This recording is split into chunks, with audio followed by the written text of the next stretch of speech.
I'm looking at myself. Welcome back, everybody. This is the Natives in America podcast, and this is your host, Benjamin Juan. And with me, as always, is my co-host, Skyanto. Yo, what's good? What's up? What's crack-a-lacking? He's frozen. Okay. All right, so welcome back, people. This is it's been a week, and I think we got one in the chamber there that we're gonna release after this episode that we talked about, and it's gonna be called tipping. We're gonna be talking about tipping your waiters and all that. You know, what's good, what's bad, and our own feelings about it. But tonight we got a very special guest.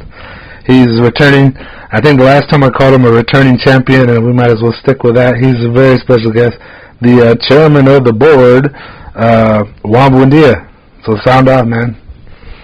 Hey, yo, what's going on, everybody? Good to be here. Good to be back. Yes. Sky, Benji, always a pleasure. Yes, he's back. Yes. He's back, people. Good to have you back, man. Okay. So the last time we were talking, I believe knowing me, I didn't go back and go, all right, what did we say in the last episode? The last I remember, we were talking about looking for signs that that you're on the right path. Now I don't want to go right back to that, but I think that's what we were last talking about.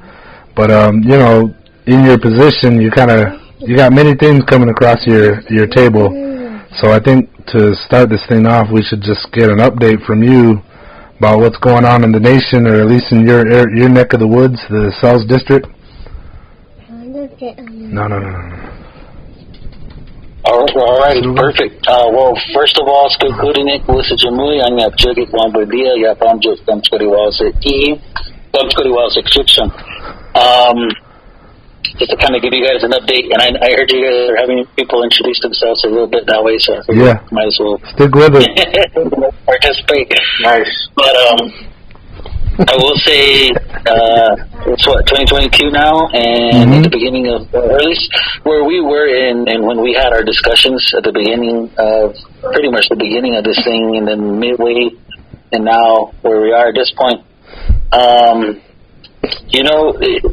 I guess what I would like to say is that I wish that things were 100% better than they are. I think we're in a much better place than we were, and I say that generally because I can't really say it's great for everybody.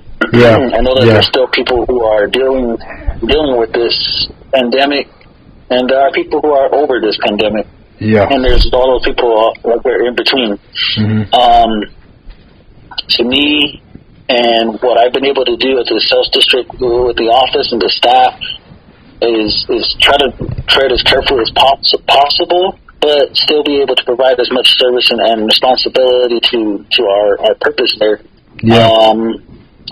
And I think ultimately when we're looking at it, everyone else who's done what they have to do so far, and now that we're talking about where the nation stands at this point with the scale back of employees and kind of a reduction of force again, it really kind of just makes the need a lot more heightened.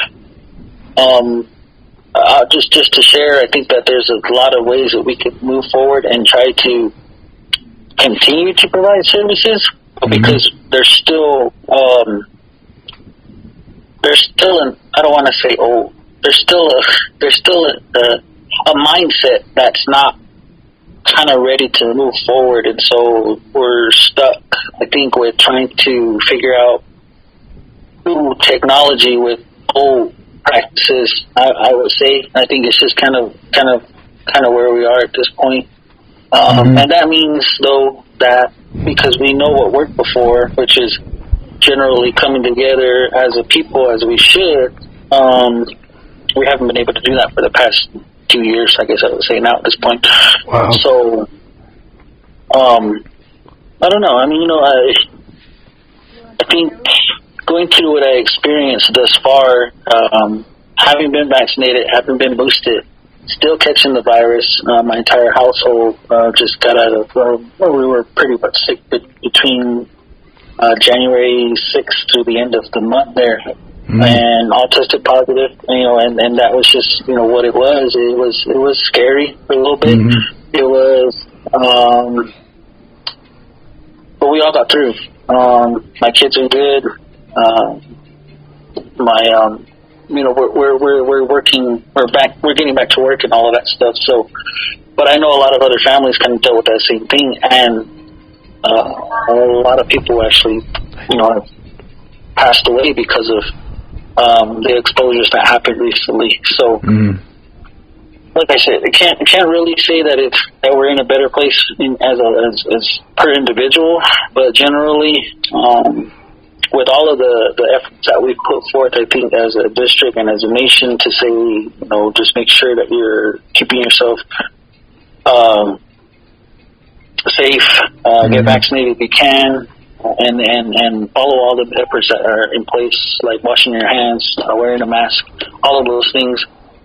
Yeah. But what I do want to acknowledge is that there are a lot of people who are like, it's not working.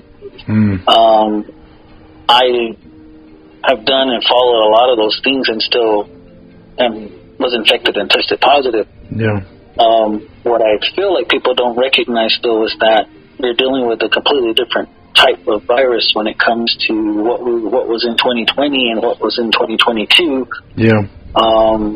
The infection rate was just higher. The contagiousness of the virus changed, so that way it just became a total monster. But the light at the end of the tunnel is, I know we've lost very good people. Yeah. But the cases are starting to drop.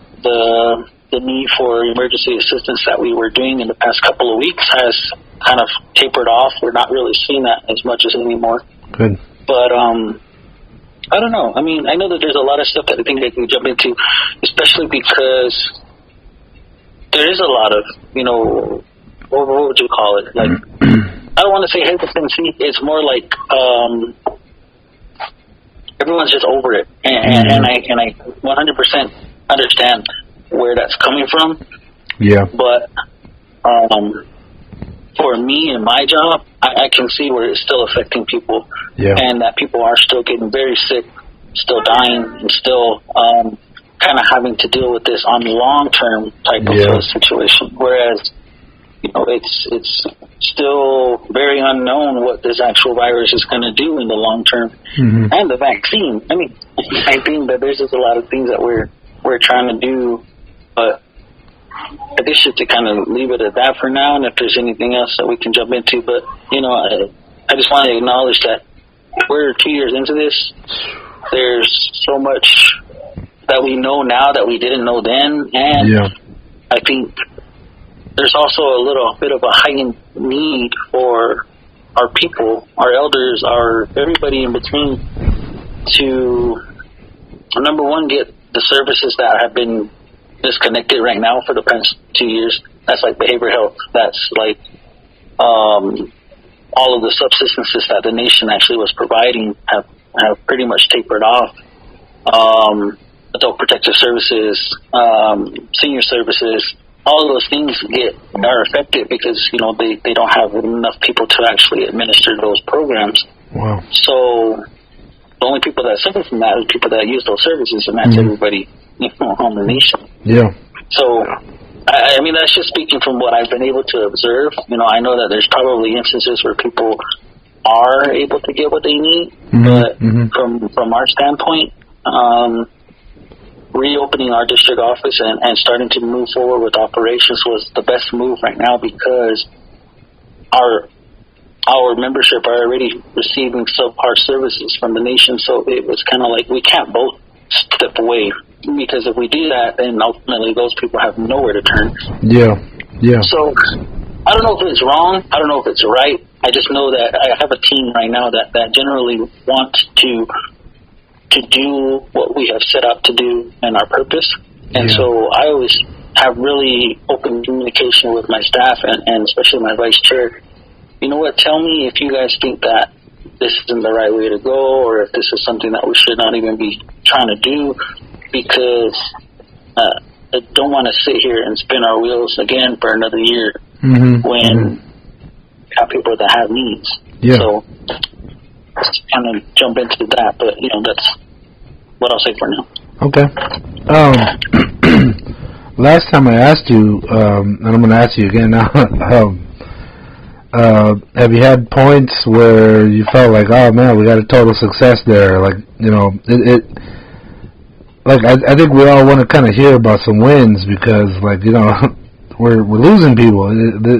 It seems pretty dark when, for a while, my family, and I'm sure a bunch of everybody's is like, a death a week. It was like somebody's dying on both sides of my family, my mom's and my dad's. People were just going, and it was like, it kind of got to the point where, you no longer had the full time to grieve for one death. It was like on to the next one, and now you're grieving for somebody else, and it's gotten pretty dark, over these past couple of years.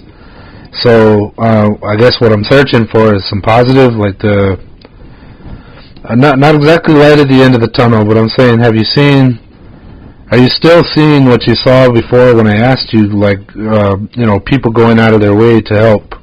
Are there people stepping up, people who maybe aren't even on your staff, but they're like, hey, I can do this, let me help. Are you still seeing that? Like, or is there like a drop in that? Like, how's that working out? Like from your experience, what are you seeing out there? Right. Yeah, no, there's nothing. It's all over. I think it's always human nature for us to really dwell on the negative stuff. So you're right. Mm-hmm. There's absolutely moments where I can see that we're in this, and there are people who are, I think, very uniquely capable of greatness. Mm-hmm. And it's too bad that it does get drowned out by the way that you're exactly explaining it. That's what's happening is almost weekly, even for us now as a district. It's overwhelming, but I think that when you pose a question like that to myself, especially because I do deal with so much of a negative type of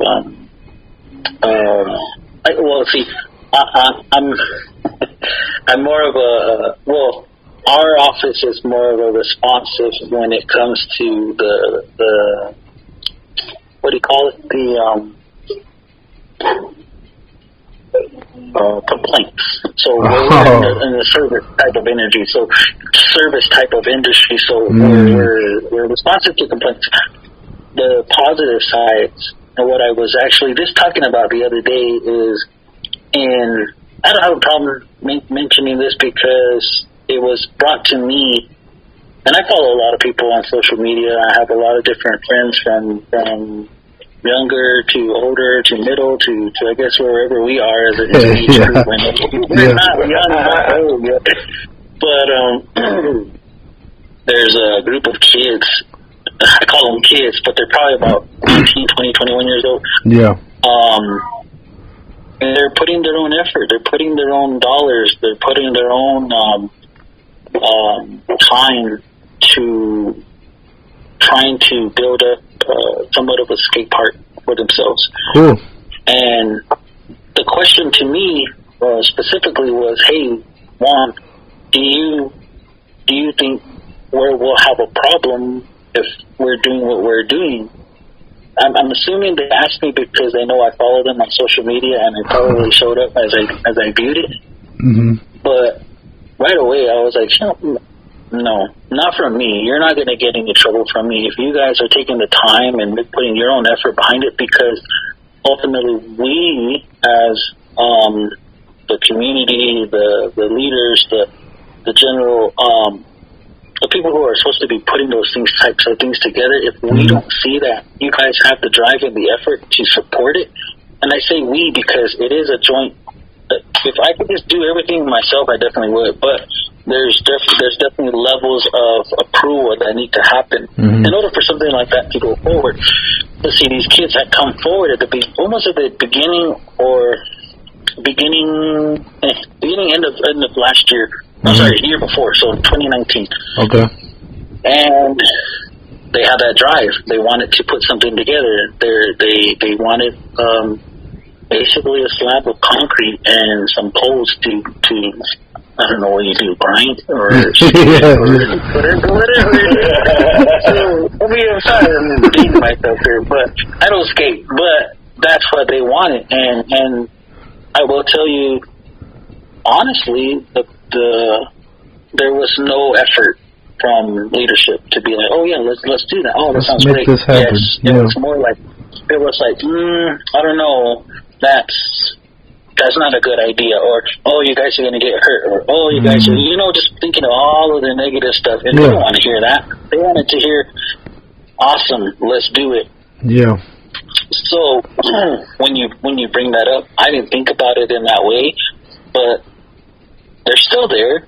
They're wearing a mask. They're trying to participate, but at the same time do something that they know that they want to do that gives them pleasure and gives them something to do and gives them ultimately they're learning a skill.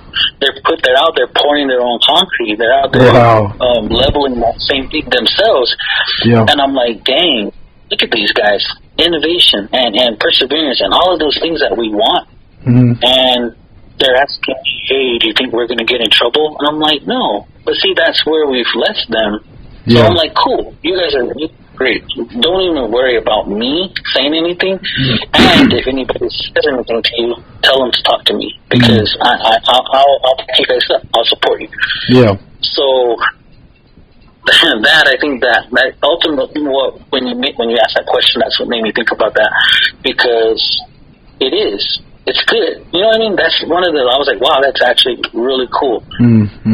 And it made me feel like, dang, I deal with stuff that's not even, sometimes I feel like not worth it because, it's not that it's not worth it. It's so, it's not what I wanted to do as a person coming into a leadership position. You do want to have all of these things and these ideas, but you run into, well, you got to think about, a lot of the other stuff that has to happen before that. And sometimes it gets discouraging. Yeah. But when I saw that, I was like, hey, that is cool. Y'all do what you're going to do because that you guys are putting it to work. So that's that comes to mind. So I think that if our up and coming are going to that route, then we're good. You know what I mean? Then we're going to be okay. We're well off because they're taking initiative to do it themselves. Yeah. So I hope I don't get them in trouble. I'm not trying to, but to me that's what I was thinking about when you said that. So. Me and Sky, we're at this point we've been kind of joking, but we've been talking about Skyfest, trying to put on some kind of musical show or something, and all of it, all types of plans and ideas kind of have to work their way around COVID. It's like it's this big hairy monster, and we're in danger, but we're all fighting to have our outlets. We're all trying to still enjoy ourselves. We all still want to feel like people, and we're going over these ideas in our heads, like, man, what do the people need? We need to be entertained. I think a big part of growing up on the reservation, or a lot of the trouble that comes out on the reservation, maybe some of the stuff that leads to the complaints that you face every day, comes from a lack of entertainment or a lack of positive outlets that are available to us. So, and we're all kind of separated too, we're not all in cells. We got all these separate districts, we got different villages, and, there's transportation issues, and it's like, it puts a lot of barriers between us and just having a simple pleasure, an outlet. And I think we've talked about this before, where a lot of times we wind up having to leave the nation to get what we need, whether it be a job or entertainment, or groceries, like a decent. No, I mean, no, I'm not ragging on Bashes because Bashes has been there for us, but I don't even know the point I'm trying to make here is that, yeah, like, it sounds great that they went ahead and did that. Like, they're taking care of themselves. They're making the initiative. And, you know, I'm sure you guys are swamped with what's going on. Like, you know, just pulling every hair you got to every string you have to make sure, you know, the people that really need it are getting what they need, like you said, the services. And then on top of that, you know, kind of entertainment and outlet, you know, arts, kind of, they tend to fall by the wayside. So I am glad to hear that they went and did that. And me and Sky have been toying with the idea, but again, you know, when does this thing end? When does it ever, like, there's no sure deadline, like, oh, okay, at the end of this year, COVID will be gone. Like, no, it's kind of here. And as the years have proven since 2019, it's still here, it's still going on, and it's even changing and, you know, spreading. And we're just kind of riding with it, dealing with it, facing it head on. And some people are running, some people are, you know, sheltering. And, you know, if you, where am I going with this? I brought up Skyfest, but really, it's kind of on that same thing. We're talking grassroots. We're talking taking the initiative.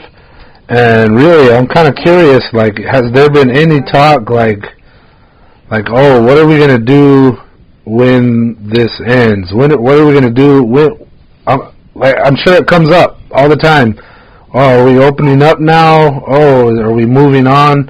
Has there been any talk lately about that? Like, I'm sure you're saying it's just now tapering off. So, like, we gotta just be grateful for that win right now. That, like, okay, it is. We're meeting these people's needs, and at some point, maybe we'll be leveled off, you know. But, like, is there anyone passing around ideas amongst you, either the districts? Like, I know you said the last time you were on there were, like, monthly meetings. So I'm just curious, like, is anybody, like, do you guys do, like, a monthly check-in with each other and just go, hey, like, how is there light at the end of the tunnel? Like, what's this looking like? Like, is anybody saying, hey, whenever we do get better, whenever this does chill out, do we have plans for that? Is there any plans that are just being talked about? Maybe not put into motion yet because it's still kind of early. It's really early. But is anybody saying, like, hey,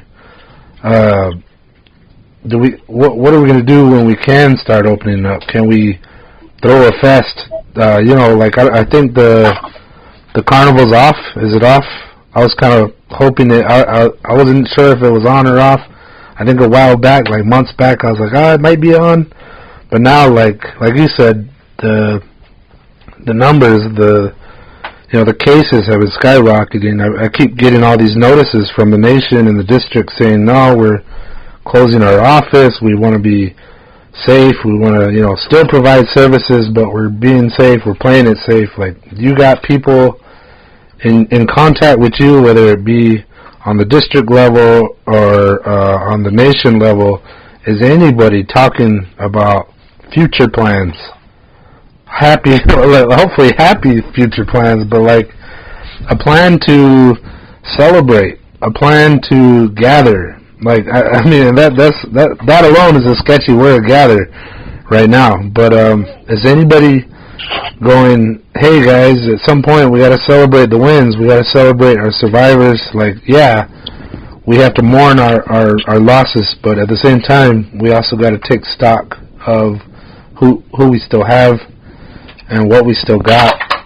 Like it sounds like there's been, like, I've been feeling it. It feels like, you know, the hits keep coming. It just feels like they're coming and coming. Like, I'm searching for this, like, not light at the end of the tunnel, because I think we're far from it. But I'm saying, are there talks about a hopeful, happy future, or maybe even just a celebration of life in the future? Whether it be like return to some sort of normalcy. I mean, I think that's kind of like a phrase that's been thrown around. Like, are there still hopefuls around you? Are there still people going, what do we do when we can have gatherings? What do we do when we can have our rodeo or carnival or parades? Like, like, are the talks still going on of positive stuff? Like if we hit a certain line, let's have a parade, or if we, handle so many cases or get our cases down to this, is there still this like talk in the background? At least talk. Is that still going on around you?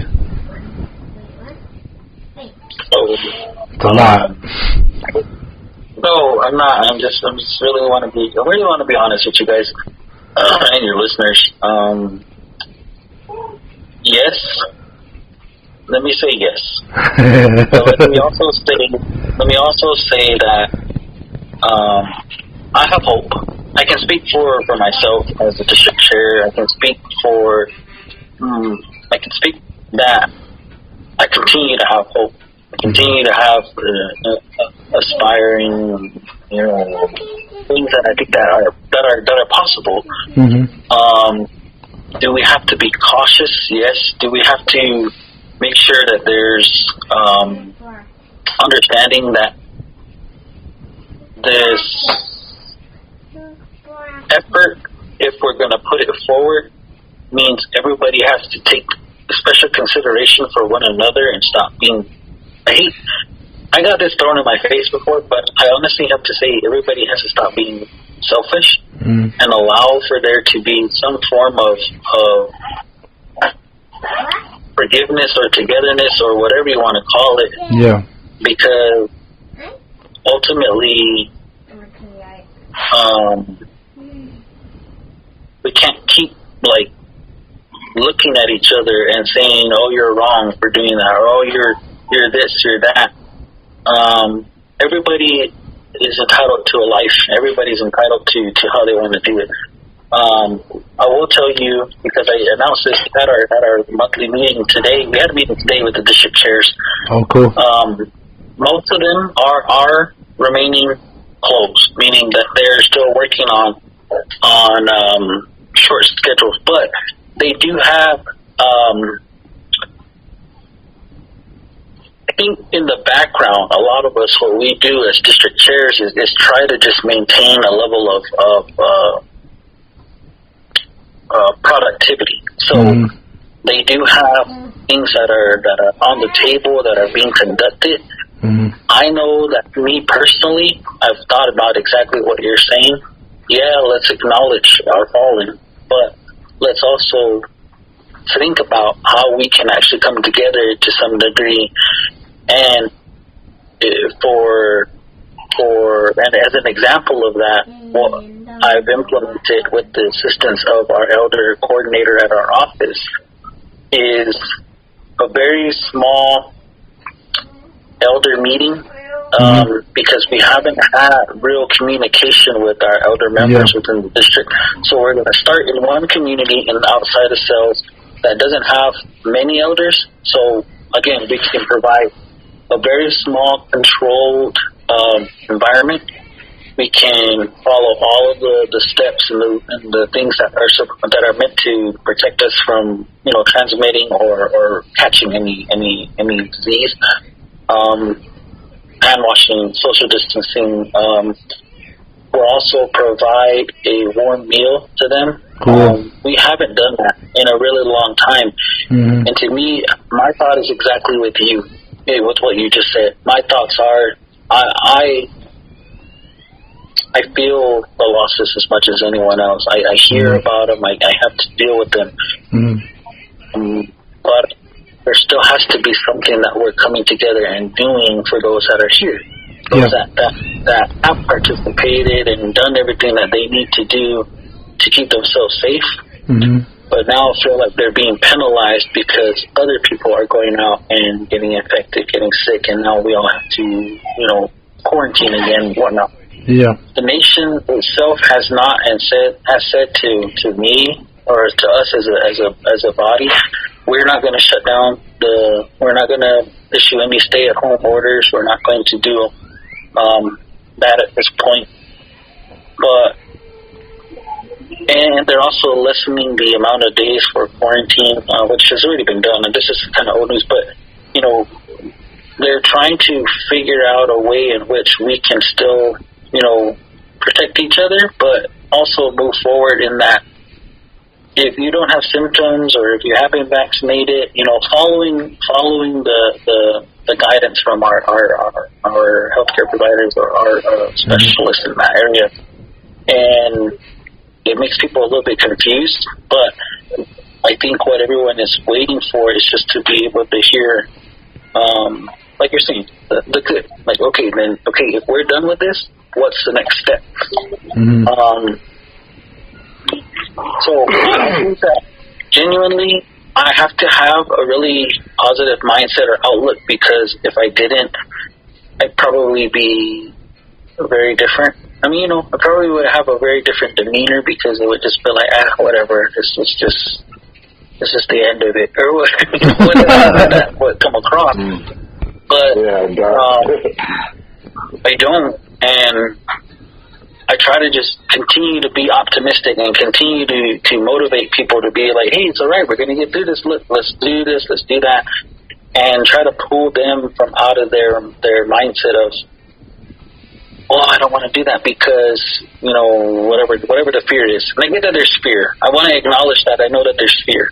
But we can't be afraid forever, and we can't continue to force people to stay away from one another. Not force them, but continue to put that message out there without damaging the overall...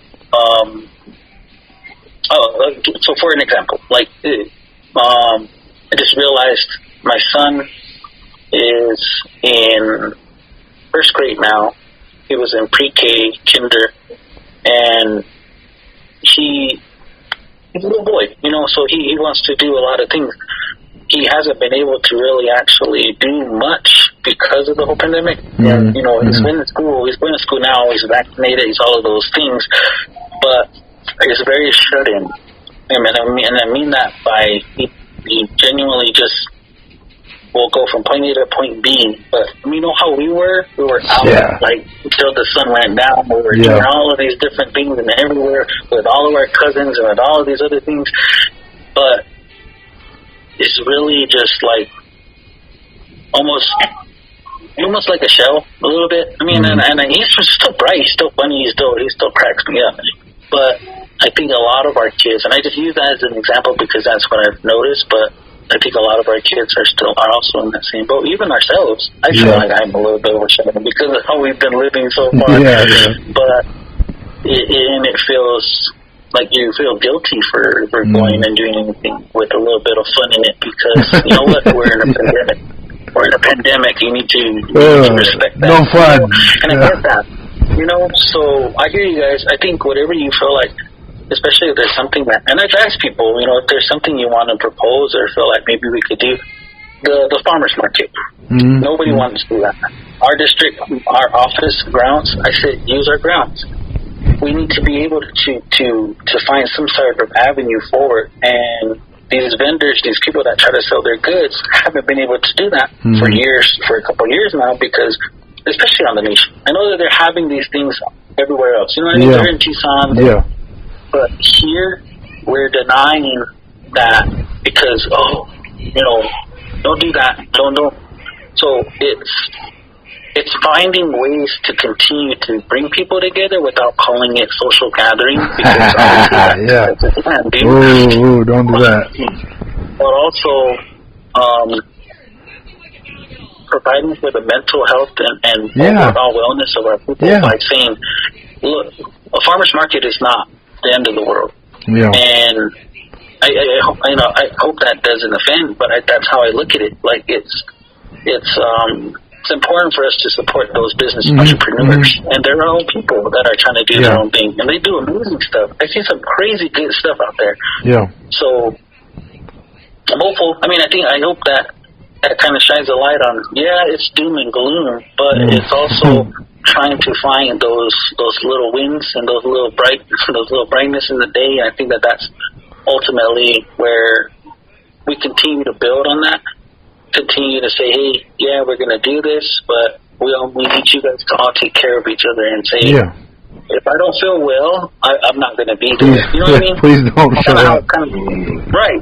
And that's okay. Like, it's not saying that you're a bad person. You're just thinking about others before you're thinking about yourself. That's core. And you can still get your squash. Somebody can send it to you, bring it to you. Yeah, there's nothing like a fresh meal, especially like those guys, Sterling and his wife, they've been pushing for this home gardening a lot, and I like to see that they're pushing traditional foods, and I think there's nothing like traditional fresh foods and dinners. And I really do like that you're saying you guys are moving to do the hot meal for the elders. That's a great move. I'd like to see more of that. Like, the caution. We got to be cautious. But you mentioned mental health, and I think that's key here. Being shut in, all of us kind of being separated, social distancing, it messes with our mental health. Like, I feel like we get more energy from each other, and that's why some people are just going right out and doing it. The vaccinations, the masks, and they just gather and boom, more cases. But it's like, that's what it is. It's like we're all getting cabin fever out here. It's like we miss each other's, and like sometimes our power, our strength comes from each other's and family. So I like that you're supporting that. That's a fantastic idea. That means business for small people. The little people are having their business carried on. The hungry people are being fed, and a little bit of mental health and socializing is good, especially for your immune system. Just having that kind of outlet feeds your immune system in a positive way. And if we're going to fight this thing, if our bodies are going to fight this disease or virus, I guess it is a virus, we need strong immunities, and a fresh meal can go a long way on that. Especially socializing can go a long way towards mental health and immune support, and to be completely separated, it just isn't the way. We do gotta find these ways, and I like that you support that, and I do too. I haven't been out there. I actually want those guys on the podcast too, but yes, we need more of that, and I like that it is being supported, and if we can all kind of contribute to that in a safe way, I'm all for it. I kind of feel a little bad. I'm all business here. I didn't say I'm really glad that you and your family are okay, because that's scary. Once you're staring down the barrel of the gun, it's like, oh, it's here. It hit home. Like that. When that happens, your own family members, like, it's easy to go, oh, it's out there. It's out there. It's not here. It's not in my household. But the second it is, then it's like, here, it's here. And I'm glad that you guys have pulled through. So I just wanted to say that, I'm glad. Thank you. I think we said before, you're one of the good ones, and we're trying to hold on to you here. And I'm glad not just you, but your family. They are your pride and joy and your support. And we all need that. So I'm glad you guys are okay. I meant to say that earlier, but I'm all business here. It's okay. I got a text, or I guess from my community. They send us. I'm on like a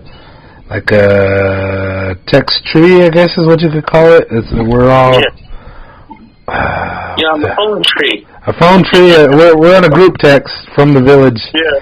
And we usually get the districts, whether it be Chukukuk or Babakiri or South. And I saw. I don't know who's going to take credit for it. I'm sure you guys are all, put your own 2 cents on it. But I saw that recently there was an announcement saying that I guess Santa Rosa is creating this home for our children. The children that are have they're I don't want to say homeless, but they're protected services children. I guess they normally have been housed elsewhere, and now it's been approved to start housing them in Santa Rosa. On the Nation, I guess, is the better way to put it. Have you heard anything about that? Or been involved in that? Or can you lighten us? Sorry, go ahead. No, I will say it's been a really long time that's been in discussion. So I 100% was ecstatic that Gotcha District Council they approved for utilization of the old Santa Rosa boarding school grounds to be refurbished, and so that they can actually bring home all of those kids that are being placed in foster homes back here to the nation. Nice. That's been a long battle. I know that I've dealt with, especially coming into the chairmanship. But even before that, there was a lot of discussion with Department of Health and Human Services because they have the child welfare program. But see, their main thing is they try to place children with family first, and if they can't do that, then they'll look for those homes or places where they can go, and most of those are off of the nation. They're in Phoenix, they're elsewhere in the country, going with families that will take them in. And I think that what was said to me at the beginning when this was brought forward again was, they're losing themselves, and I think that'll happen with anybody. Because when you're taken from your land, you're taken from a piece of whatever you would call it. You would call your soul, I guess you would say. And so for them to even for the thought of them being brought back, even if it's not home, at least back to the nation, then they're thinking saying that they'll feel less disconnected, they'll feel more empowered, they'll feel better about being on off them, because I think a lot of them that have grown up and were in that system, don't even wanna. They're like, the nation didn't even try to come take care of me. You know what I mean? They have these mindsets that are like, well, I was born and I didn't ask, but I was cast out or whatever it was. But I think that wasn't the intention. It's just because the nation has never had a place for them to go. So, for 100%, I was like, wow, good. Long time coming. That needs to be done. It should have been done years ago. The nation has always tried to go out and secure grant funding so that they can actually build a place. There was just no place for them to build it. And I say that because I know previously, before we had come into our term here as myself and Bruce, there was a lot of discussion about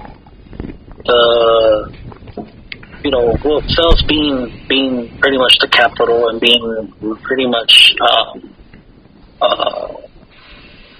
didn't want to have any other development. And I always fought against that as a council person, because you can't really step outside when you're kind of the only place that they can be services to that degree.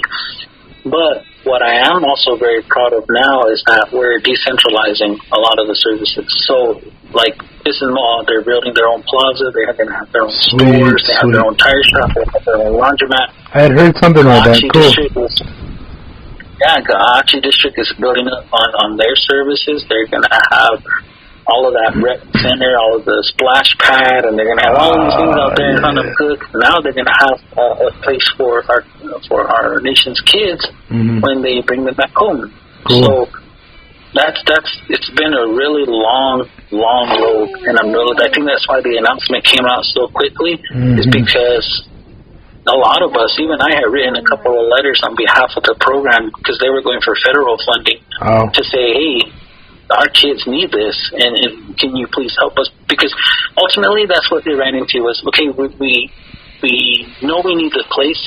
Where do we get the money to build what we want? Because it would have to be fairly large, because there's so many of them.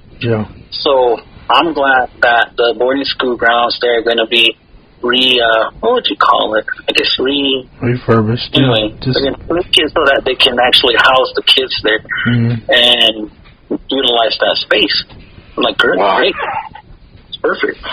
Yeah, I just saw that the other day, and I was like, hell yeah! Like I've wondered where are they?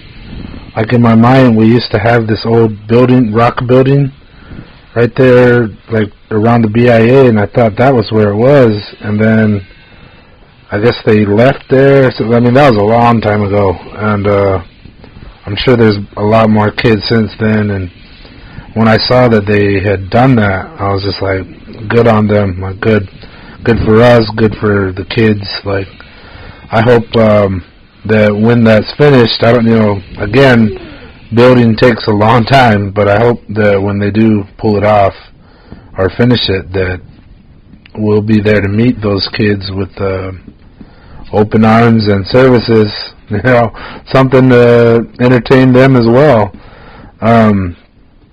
Yeah, that was I would chalk that up as a win, just something in time. I don't know, something that made it worthwhile, kind of makes the job all the more better, something you could be a part of, and I'm glad that you joined in on that. That was cool. Yeah.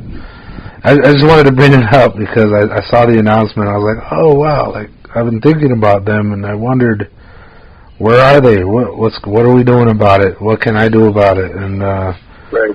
It was just a good win. I put a smile on my face for however long it lasted. I was like, yes, like we got one. We got a win here. We need it, man. Sky, you got any questions there? I've been seeing you rock. I've been seeing you rock back and forth. No, I mean, just kind of what we're talking about, like with, I think when the pandemic started, it shook everybody, and we're still kind of like collecting and kind of regrouping. So there's almost like what's more important and what's not that important, And so I think for like the districts and even everybody else individually, it's there's always going to be those risks, and but life is a risk. I'm quoting one of my favorite films, Blood In, Blood Out. But yeah, life is a risk. There was always those risks prior to COVID. So I mean, life's a risk battle. Yeah.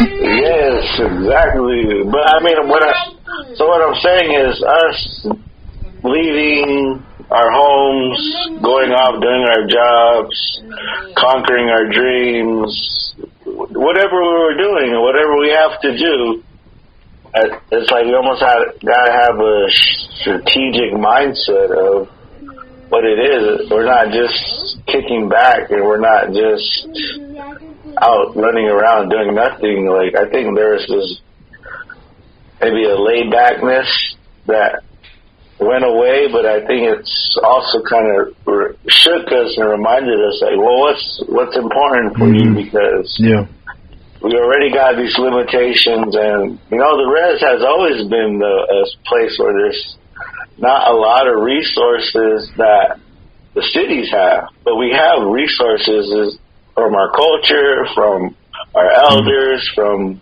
when we can get together and create things. So like we have those resources. We just kind of got to tap into them, and like I said, like coming at it with a strategic mind. Like what is the goal we're trying to accomplish? So, and I think it's again finding those people that have that same interest, or that are even this podcast. Like this is kind of out of like frustration, but also sort of like I don't want to say loneliness, but yeah, I mean it was like a good way to talk to our friends. But I guess maybe a segue of what I wanted to ask you is like,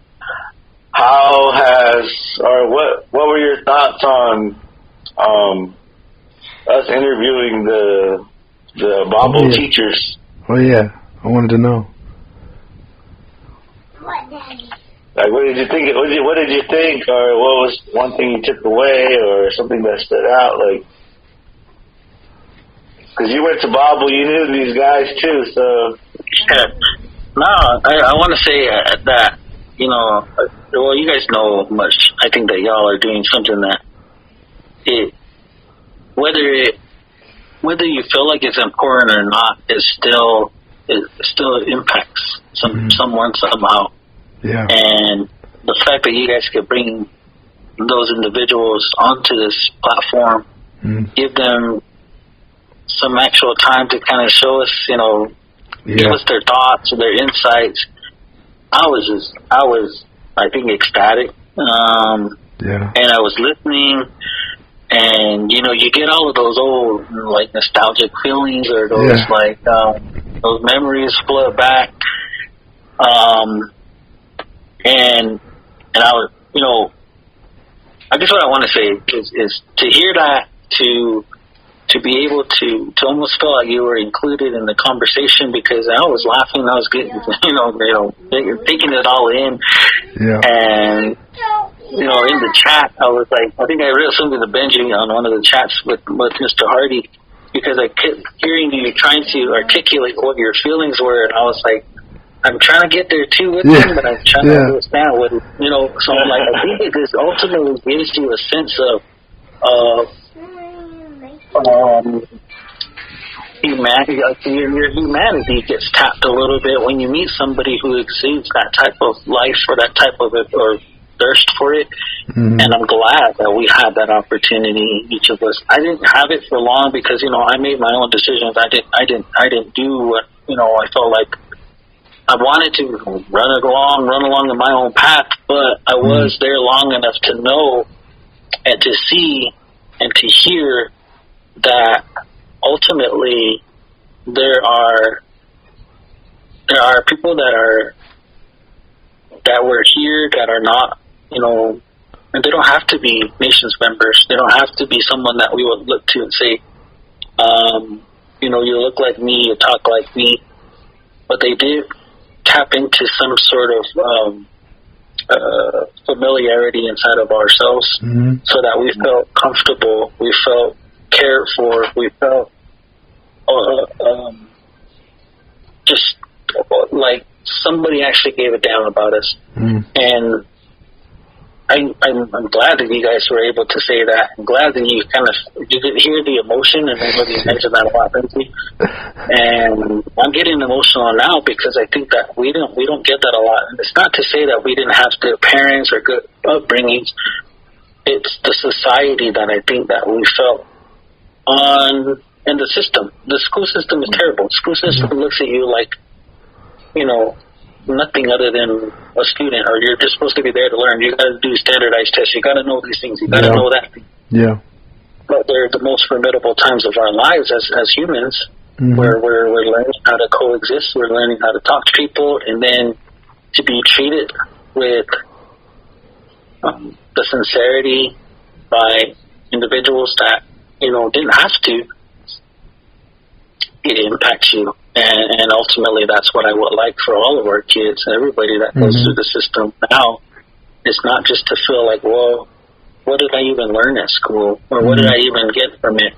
And, you know, Benji, when you were saying, I don't even know what I learned in your class, but I know that I learned that there's more to it. You know what I mean? I guess that's where I'm kind of getting, where it's interesting to kind of feel those feelings.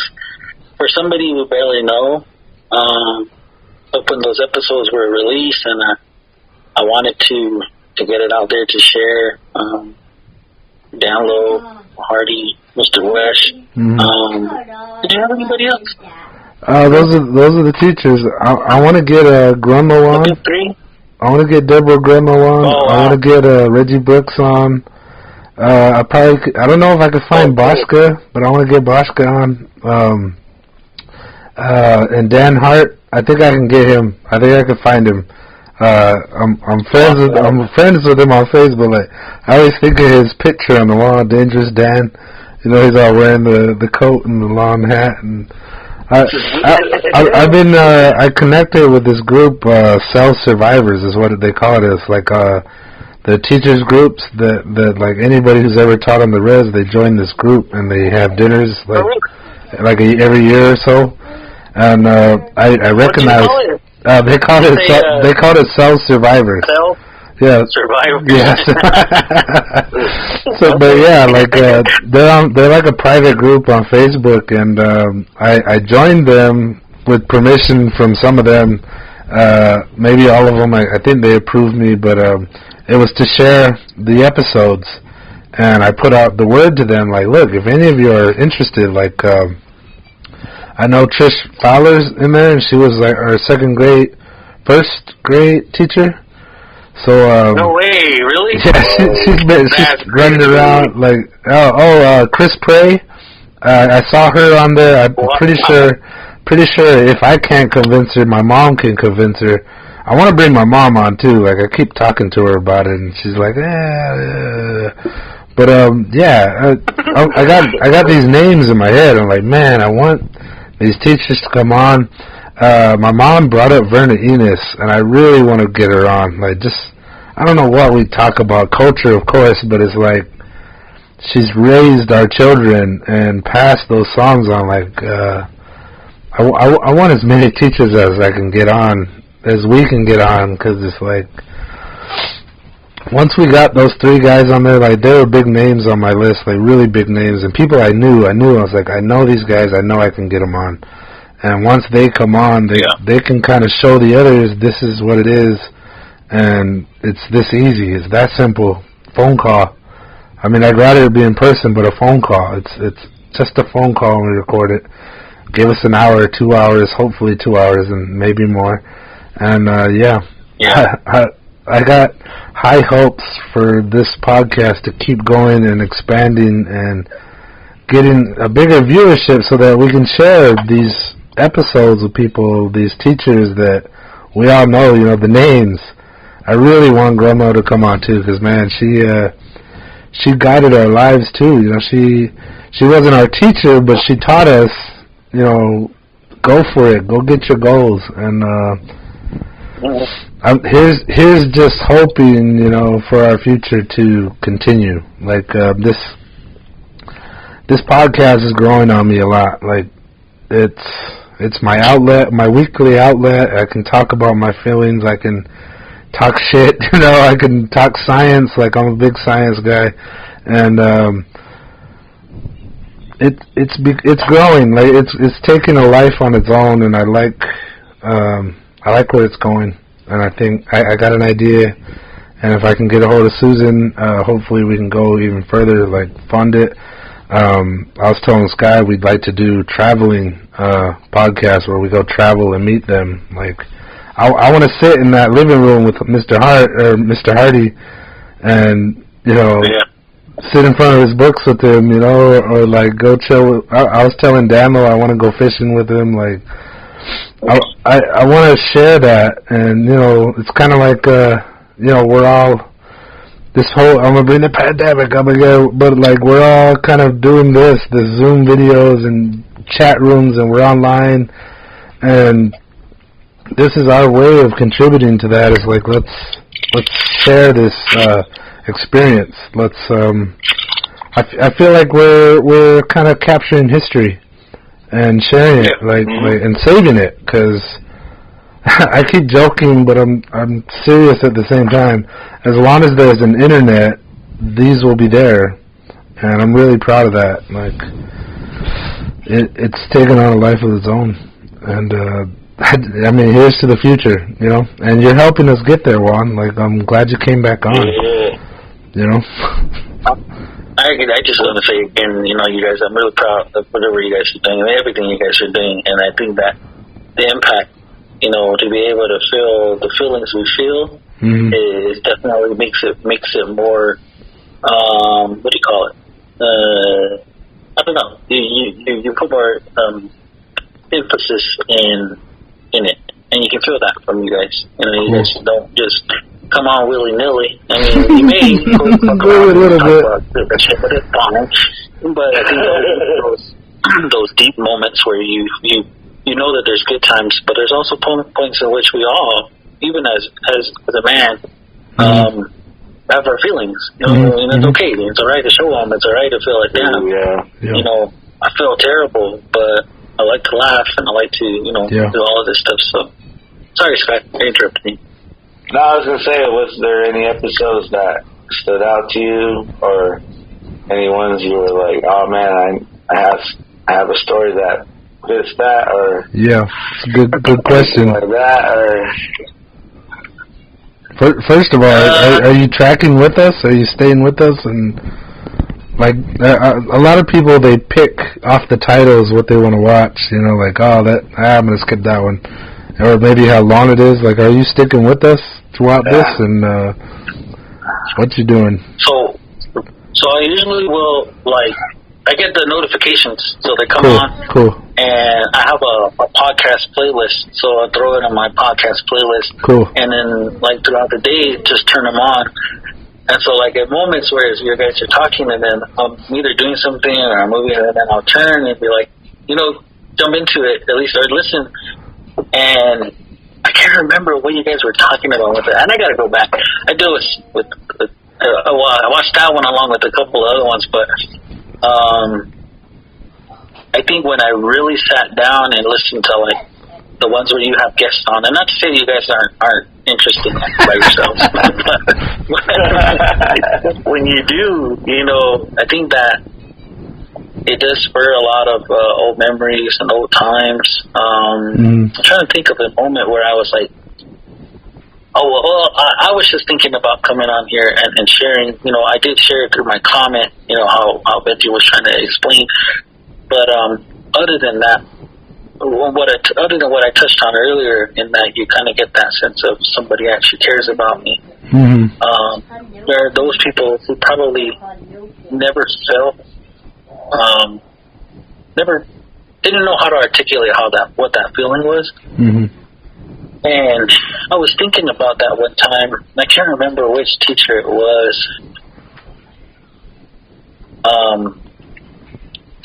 But I want to say, I know her name.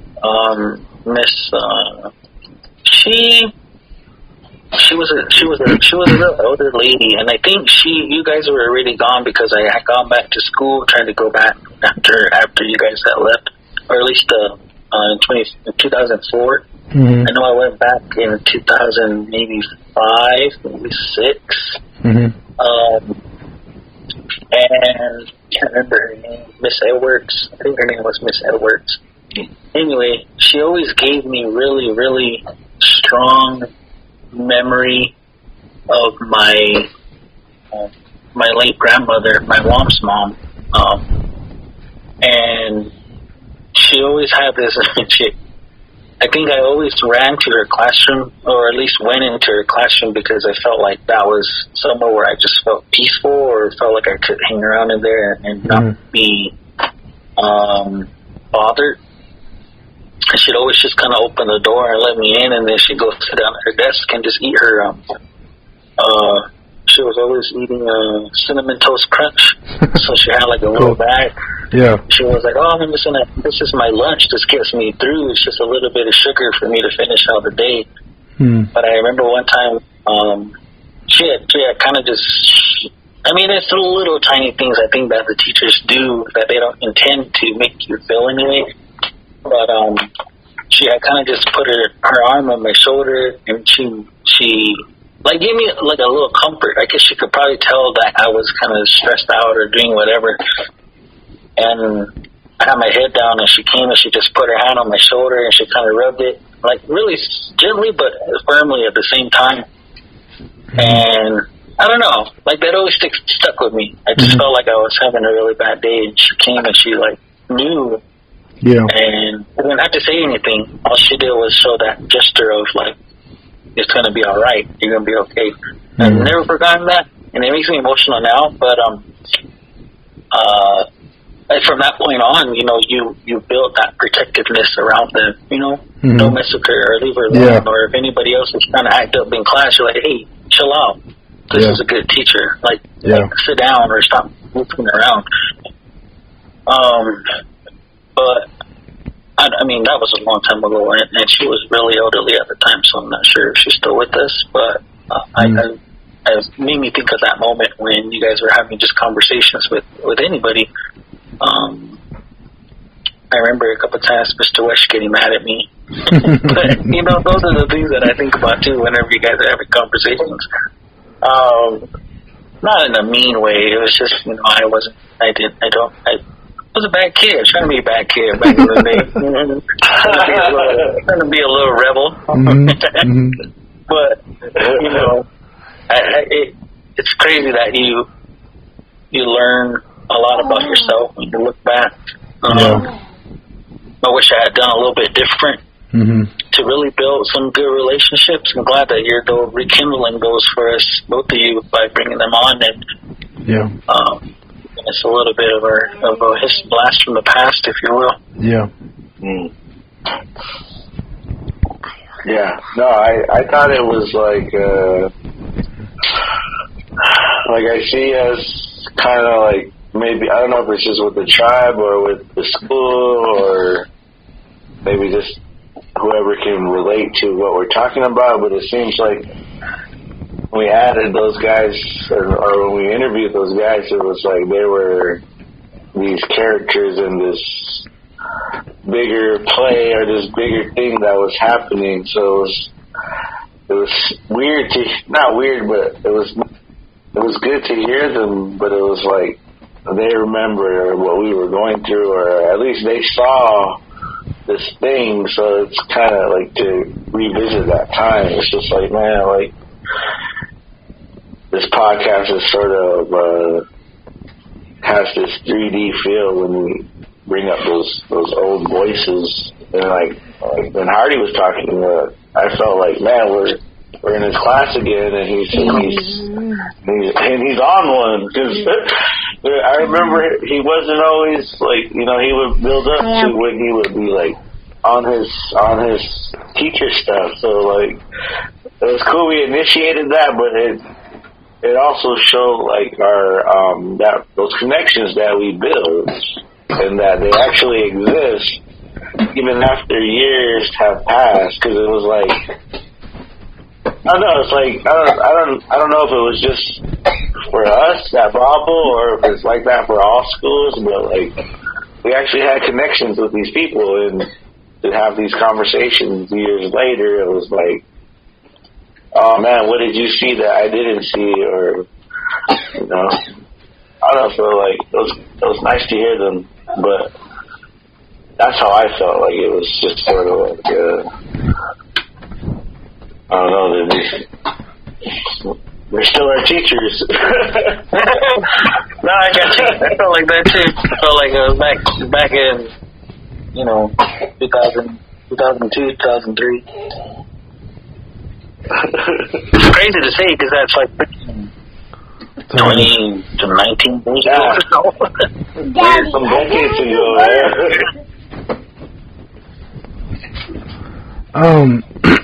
So did you listen to Sissy's interview? I did. Because we brought you up, and it was about music, and I guess how music kind of relates to our teenage angst. And I just kind of wanted to ask you, did that bring back any memories?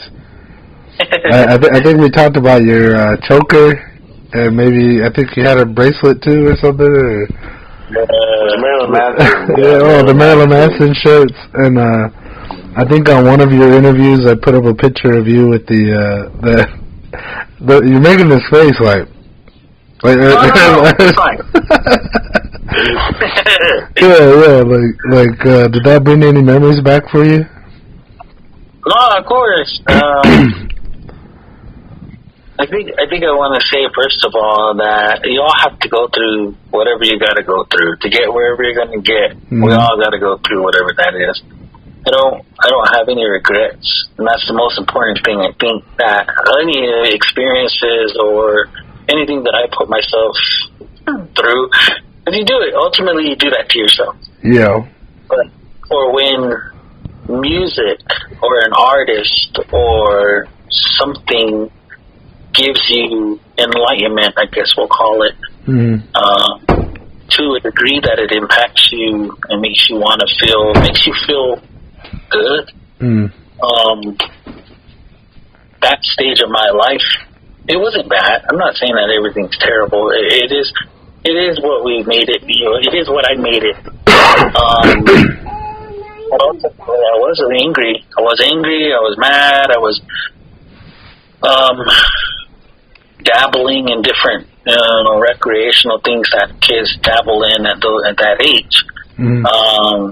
And I didn't want to be a gangster. Everybody was a gangster over coming up. Remember? Yeah. So I was like, and to be introduced to whether it's whatever the music genre is, if it's alternative, if it's what I guess a different way of hearing a message. And so, like, I know what I wanted was for the outside to reflect what the inside felt. And so, I didn't care, and I wanted there to be questions. I wanted there to be, I wanted it to serve a purpose in that there's different things in the world. There's different types of I don't know. I mean, and I think that I carry that through. I mean, it's like I probably still wearing the choker and the rings and the fishnet shirts and the furry pants and the platform shirts and all those things. But you grow up and you age a little bit. I still have all of that same mentality, I still have all of those outside of the box thoughts. I just don't wear all the clothes anymore. Right? And I still listen to a lot of the same music. Yeah. And I remember one point honestly being in tears in my room one time and just blasting I think it's Coma White from Marilyn Manson over and over and over again. And now when I hear it, I get that uplifting feeling because that's what I felt. I was at my lowest. My mom and dad literally busted in my door because they thought I was harming myself. But I told them, no, I'm healing myself, if anything, because I just felt like my entire world was coming in on me. And when you're 16, 17, you feel like that. But that was my outlet. It was, I'm going to listen to this song the loudest that I can, just to be obnoxious, but also so that I can have some healing. And then I'm going to paint my nails black. I'm going to wear eyeliner. I'm going to color my hair. I'm going to wear,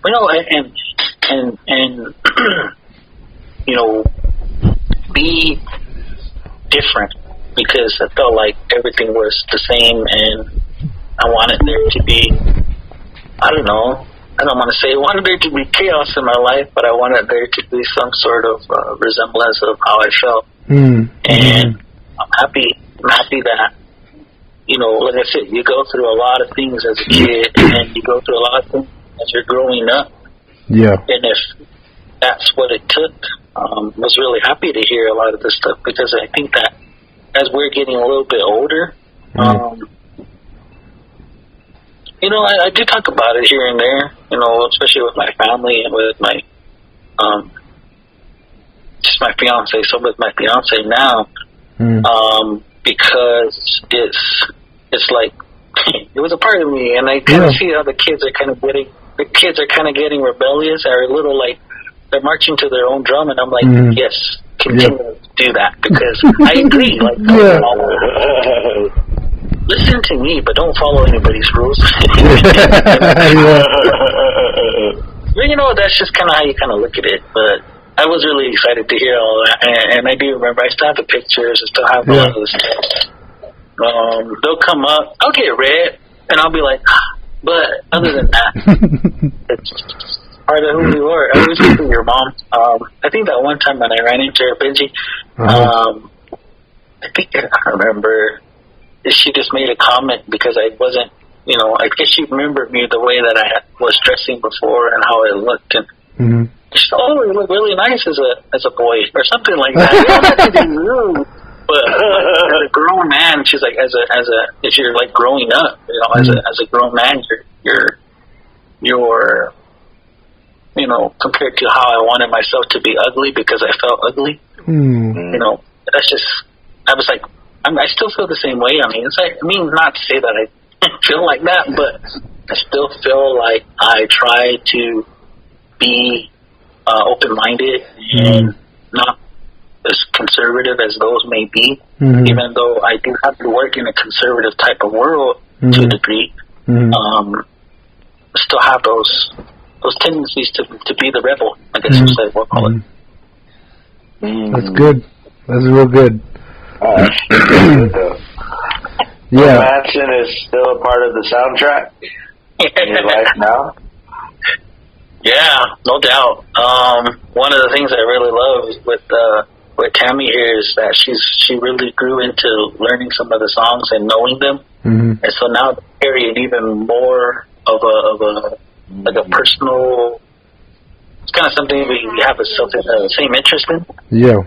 Yeah. There's a couple of songs that I'm like, "How are you listening to that?" And she's like, "Yeah, I love this song." And I'm like, "Man, I love you all over again." Good. Those are my songs. It's like, I love that song. I love that you love that song because that's amazing. And so, like even my oldest daughter. Oh gosh, I can't remember what year. Anyway, I was playing Manson in the car, and then boom, I get over it, and she was, "Can we play it again, Daddy?" And then she started singing the whole song. Whoa! You know, because they're always like really catchy riffs and catchy choruses. Yeah. So I was like proud to have a moment, and then like, little tear. Singing Marilyn Manson again. The ultimate win was my dad. My dad's, you know, he's born and raised Mexican. He's lived here all his life, but he's a Mexican. From Mexico. And he hated it. Hated Marilyn Manson. Hated that I colored my hair, my nails. He didn't have to say he hated it. I just know that he was like, what are we doing? Why are we doing this? But he was listening to Lamb of God from the Hollywood album. There I go, dropping and name dropping. He was listening to the song Lamb of God from the Hollywood album. He wasn't listening to it, I was listening to it. And then he was like, "Hey." I said, "Yeah." He's like, "Hey, that song's actually talking about something that I'm familiar with." And it had to do with the days that Jesus took during Easter when he was crucified, when he died, and when he came back. And he says, "That's what you listen to? Is this that Marilyn Manson?" And I say, "Yeah." And he was like, "Okay." He's like, "He's not telling you anything other than something that's actually from learning from the Bible." And I say, "Yeah."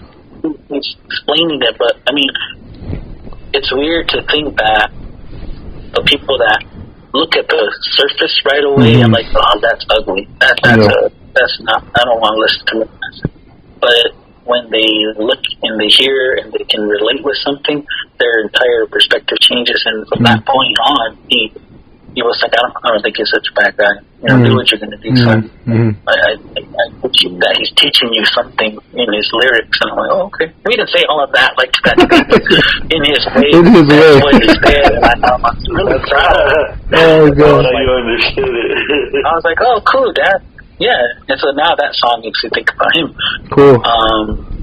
But you know, it all impacts us, and I think that it's important for us to know that stuff. So, good question. I was really excited to hear all of that. Good. From Sissy. Good. And think about that stuff. Before I ask the next part, I wanted to say that you know, they call Marilyn Manson a shock rocker. So like, I always felt like, all right, if people are shocked, then he succeeded. Like that's what he was going after. But at the same time, under all of that, he was a musical talent. Like a voice, such a beautiful voice that he had.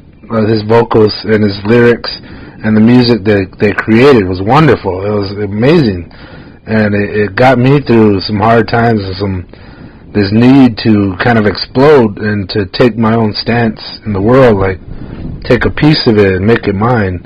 And, you know, I needed to be a little dangerous, you know, because I was always growing up kind of soft. So it was like I needed to be just a little scary. So, I'd rock I think it was a Hollywood shirt, and, it was offensive. It was like Christ on the cross rotting, basically. And I like that you said that. I think a lot of people look at the surface, like you said, it's shocking. But then I've heard him give talks and blow me away and other people who listen to him. He's educated. He's educated himself, and he's articulate, and smart. And I mean, his marketing alone of himself and reinventing himself almost for every single album is just, this is something new. This is a new direction. He's spread out into art and music, and he does so much more than what he started out as.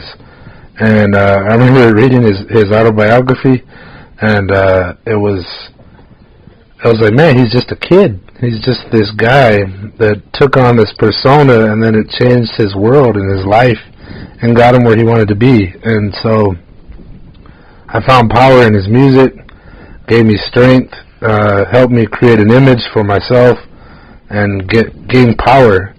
And I think that's what people don't credit him with.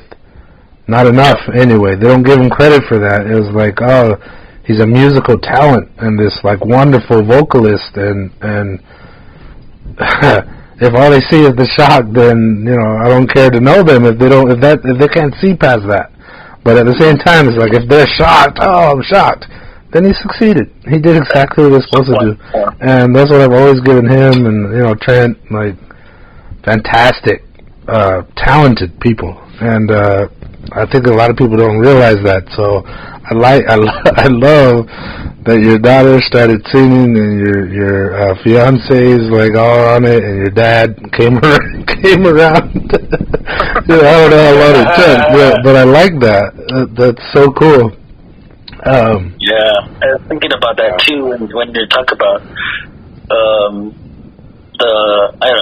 when I was talking about the enlightenment for me. Raised Catholic, raised to have religion and all of this stuff. Ultimately, I don't deny God. I believe. My children pray every day, every night before they go to bed. I've never ever tried to say you're going to have the church or you're going to have religion. They came upon that themselves and say, "Hey, Daddy, can we pray when we go to sleep?" Yeah, sure, go ahead. Teaching them how to do the sign of the cross, teaching them different prayers that we do. But I never, ever tried to lead them to say, look, we're going to all go to church, or this is who you believe, or this is what you do. To me, Marilyn Manson helped me to question certain things to a degree that if I'm uncomfortable with it, or if I'm comfortable with it, it's okay to have those questions. And so I always think about that too. I could, if I had not found him, I would be a completely different person, I guarantee, because it's interesting to hear, you're talking about the insight and the overall,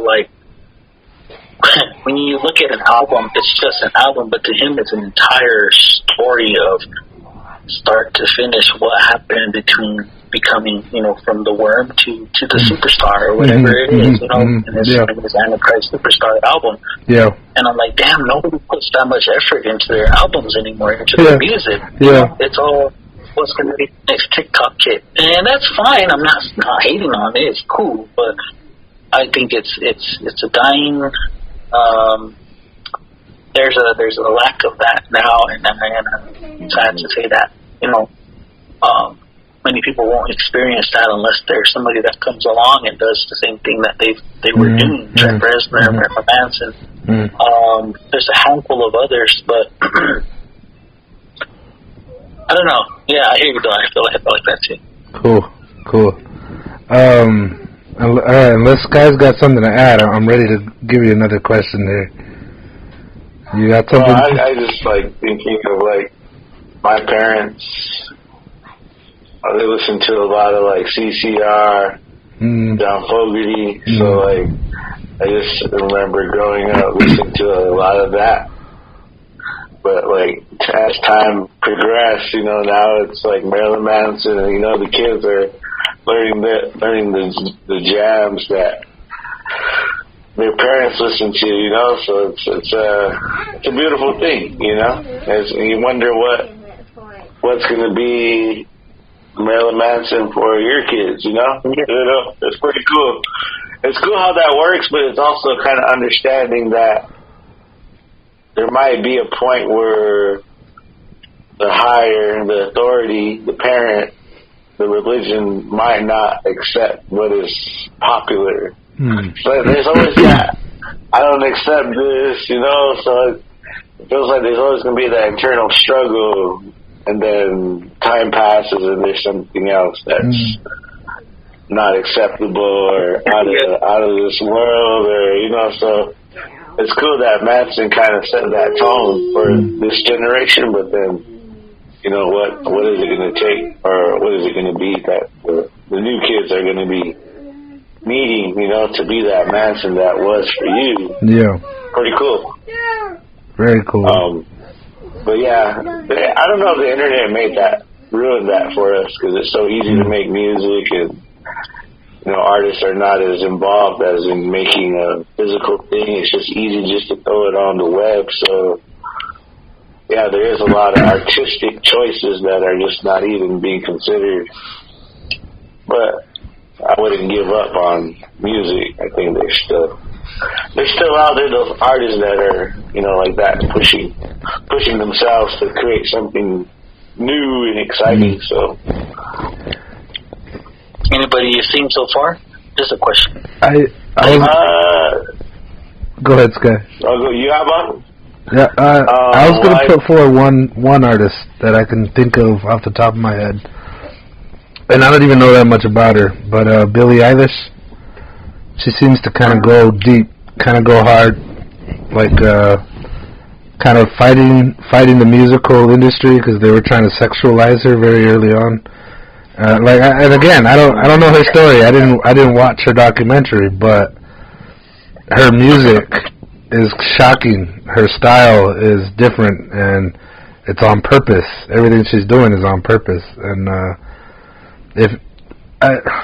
I'm saying, I'm putting her out, I'm giving her a vote for me, because she seems to be putting in real effort, and she's making huge strides in the musical industry, and almost all on her own. I mean, she's got a band supporting her and all that, but, like, she's becoming a household name, and I give her a lot of credit for what she does. Did you hear her on Howard Stern? No. When she performed with her brother? Huh. Did you hear? No. Man, when the vocalist can give you, like, chills and make you just feel like, I felt like I was getting butterflies and all this stuff, and I'm like, dang, that is a freaking power to, like, move you without even trying. But I just wanted to bring that up. Sorry, go ahead, Sky. Give it to it. Well, so I'm listening to one of the guys that would work real close with Nipsey Hussle, and even though he's passed,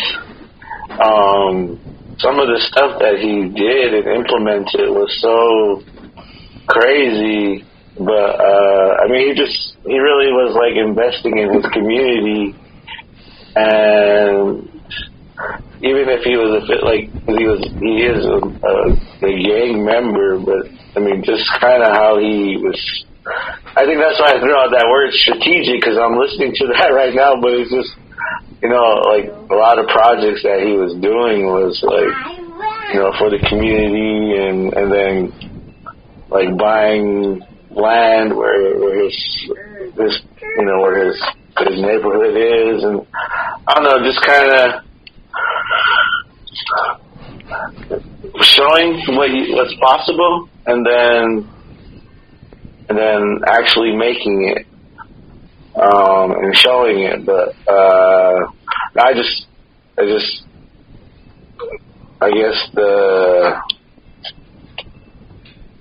really no excuses, you know. I think a lot of times in life we make up reasons why we can't do certain things, and you know, and then there's a lot of things that are holding us back, and a lot of things that we can say, that's the reason why I'm not doing what I want to do. But like, if you're focused and you're serious about what you're trying to accomplish, then all those obstacles are challenges that you can figure out. So I think a lot of it is just more inspiring because all the stuff that he was saying, he made it happen, but it was like very organic and very like just from the bottom, and just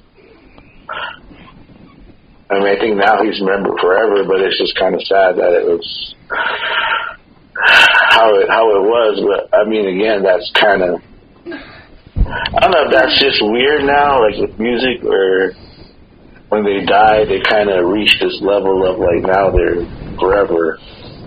And with him, it just seemed like he left, but it's like he still has a lot of stuff to show, and you can learn from it. So I don't know. I guess like your power as a musician, it's not just music; it's also like all these other things. Your influence, stuff like that. Yeah, exactly. I get that. I was thinking about another artist that maybe, and this isn't a new artist, but when you really listen to the way that and I don't know, like Buendia was talking about Billy, I don't know. I mean, I've only seen what I've seen as a person who takes in music, and you see those individuals that kind of stand out. She might just have all these like pop songs and stuff, but I always think of like Sia. How she at the beginning of her career, she showed her face before, and she was kind of really getting popular, and then she like got addicted to like alcohol and all this other stuff, and so she ended up kind of falling off. But she came back, and now all she wears is those wigs, and you only see like her mouth. Sia. Oh yeah. Anyway, she does a bunch of songs they're not the ones on the radio, but like songs that are just that I don't know. I get what you mean about having an influence, and I think that when you hear someone's story in that way, the way that I was taking in the story of her, like going into a deep darkness, finding something that actually pulls you out of it, coming back and having some success. Nice. I always think it's really late for us to recognize people for their greatness when they pass, and I feel bad. Yeah. Even like if you were here, I think that would just continue to go shoot to where Sky's at into space. But I mean, just thinking of different artists that influence, I don't know, I think there's plenty, and I agree there's plenty, but there's a lot that I feel like are just stifled by what's going on with all of the internet and all the streaming and all this other stuff. But, damn, that's a whole other episode in itself, too, to talk about all of it. Good question. Yeah. Alright, before we move on, so Sia, do you have a song that you would recommend, Juan?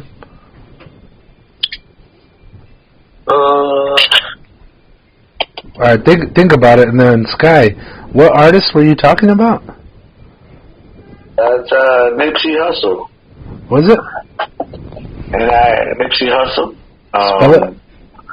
I actually learned how he got his name was there was a black actor way before his time called Nipsey Russell, and like he did a lot of like work in Hollywood, but he was a black actor, and he really had to like really put himself out there. But so Nipsey Hussle, yeah. Okay, all right, yeah, all right. And Juan? What song that always kind of jumped at me was it's called "Angel by the Wings." It's from the soundtrack for The Eagle Huntress, by the way, and it's actually a really, really good song. Kind of play it on repeat sometimes because it just makes me feel nice. Okay, that sounds good to me. Sia, and is it CIA? SIA. SIA. Okay, SIA. Yes, sir. Check it out. I'm gonna check them out tonight. I wonder why she did the face thing. Like I seen some live performances of her, and I always wonder why the face was covered. Yeah, it's weird. It does create a mystique, but it does create that mystique. But when you go back, she never did that before. And then if you go back into her albums, I think in a lot of the old stuff that I was looking at, it all, I don't know. Check it out. I think it's pretty cool. Cool. All right, Sky, for Nipsey Hussle, you got a song that you'd share or want people to look up? I would recommend Blue Laces too. Blue Laces? I think that was a good song. Okay. Yeah, I think there's a Blue Laces 1, but Blue Laces 2 is... Aces or Laces with an L? Laces with the L. L, Laces. Okay, Blue Laces. All right, cool. All right, Juan, at the end of one of your episodes, you said, I thought we were going to talk about aliens. And I think it's time. I think it's time. I think it's time now. This isn't our aliens episode, but I'm saying I think it's time. Did you get to listen to our teaser on aliens? I didn't. You did. All right. Give me cliff notes.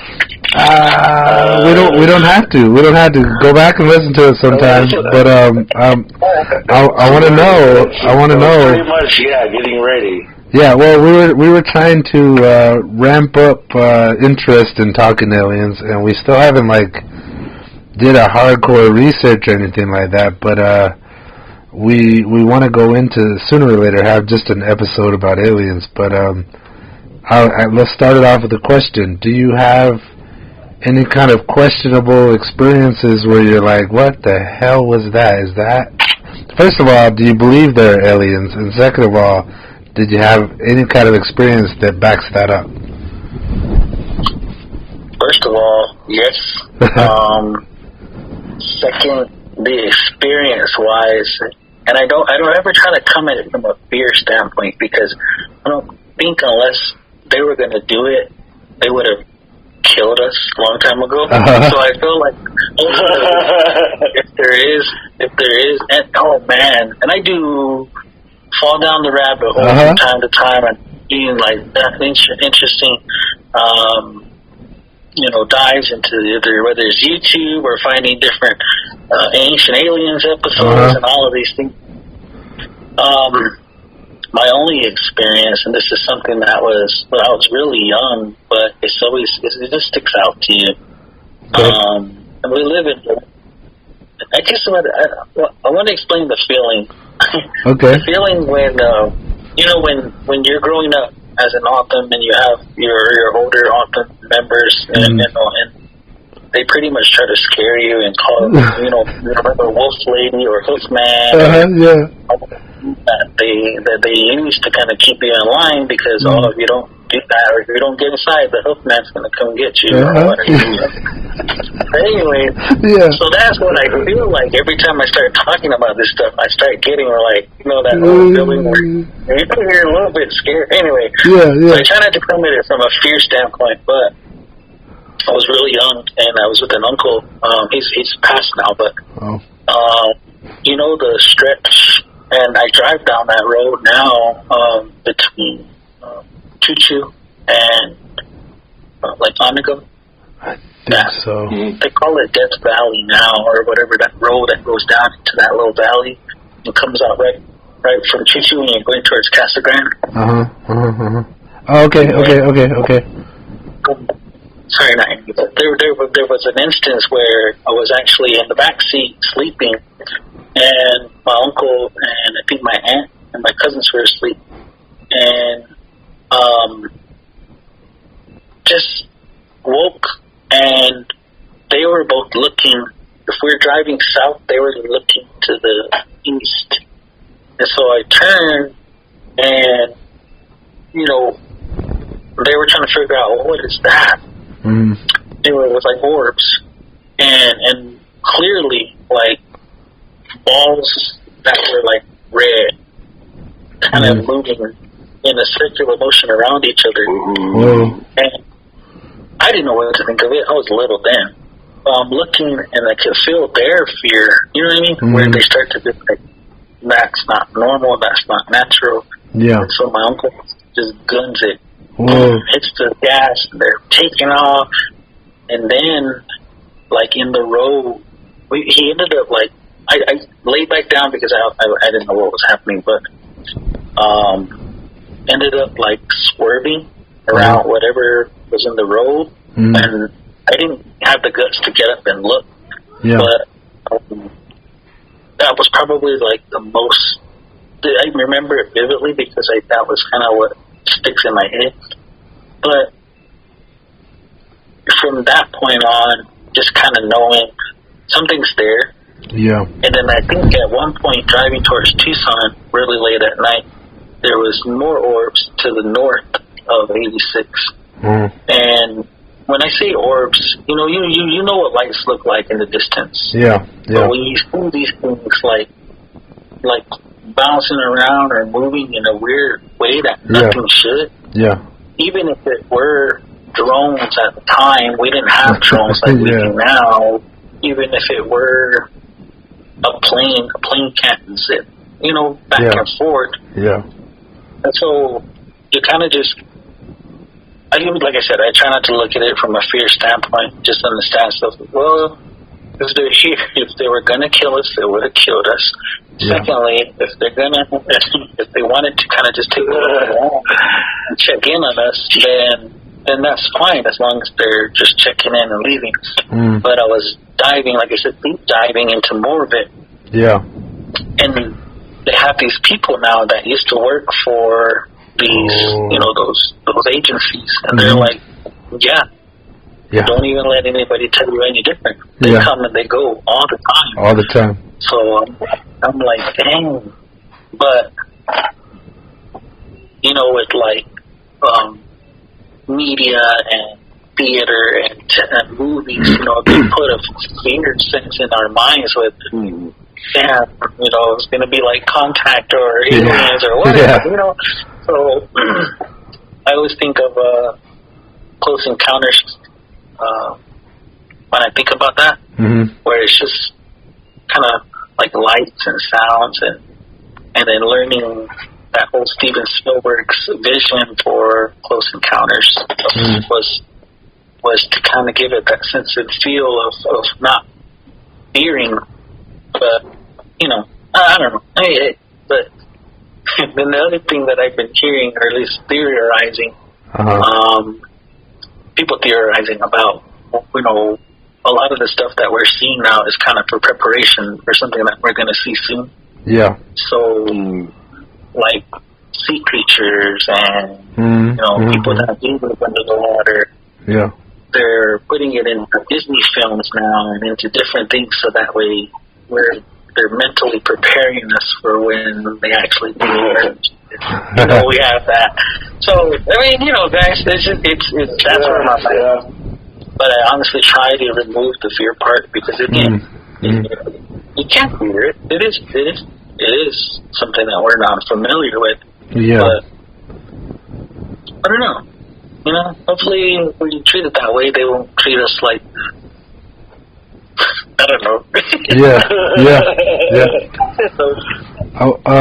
I will say that in the teaser, I think it was our first or second episode of this season, season 3, and I said that our government kind of controls information as much as possible. They're like, it's information is power. Information, it's all very hush hush, and there's always talk. In the movies, is what I'm going off of. In the movies, it's like, there would be widespread panic and chaos if everybody just openly knew, there's aliens, or there's some kind of contact. And then I think it was my baby's mom that was saying that Russia openly admits that there's aliens. They say, there's battles going on all the time under the ocean. They see it in their navies, and they're saying there's several different kinds out there. The pill shape, the disc, the orbs, they're coming and going out of this ocean, just coming and going, like they live here. And it's like, and they say there's good and bad. Some that are trying to push us forward, and some that maybe do want to destroy us. And so that's what she was saying about the Russians, is they're not so tight with that kind of stuff. They're like, hey, the Russian Navy is saying, hey, we see them all the time. There's many different kinds, and we see battles underwater and above water all the time, and they tell us about it, you know.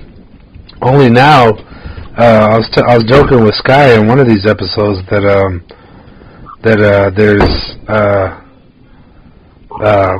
only now, like 2019, after all this time, all these events going on, that only now they're like, oh, okay, there might be something, but we're not going to call it UFOs.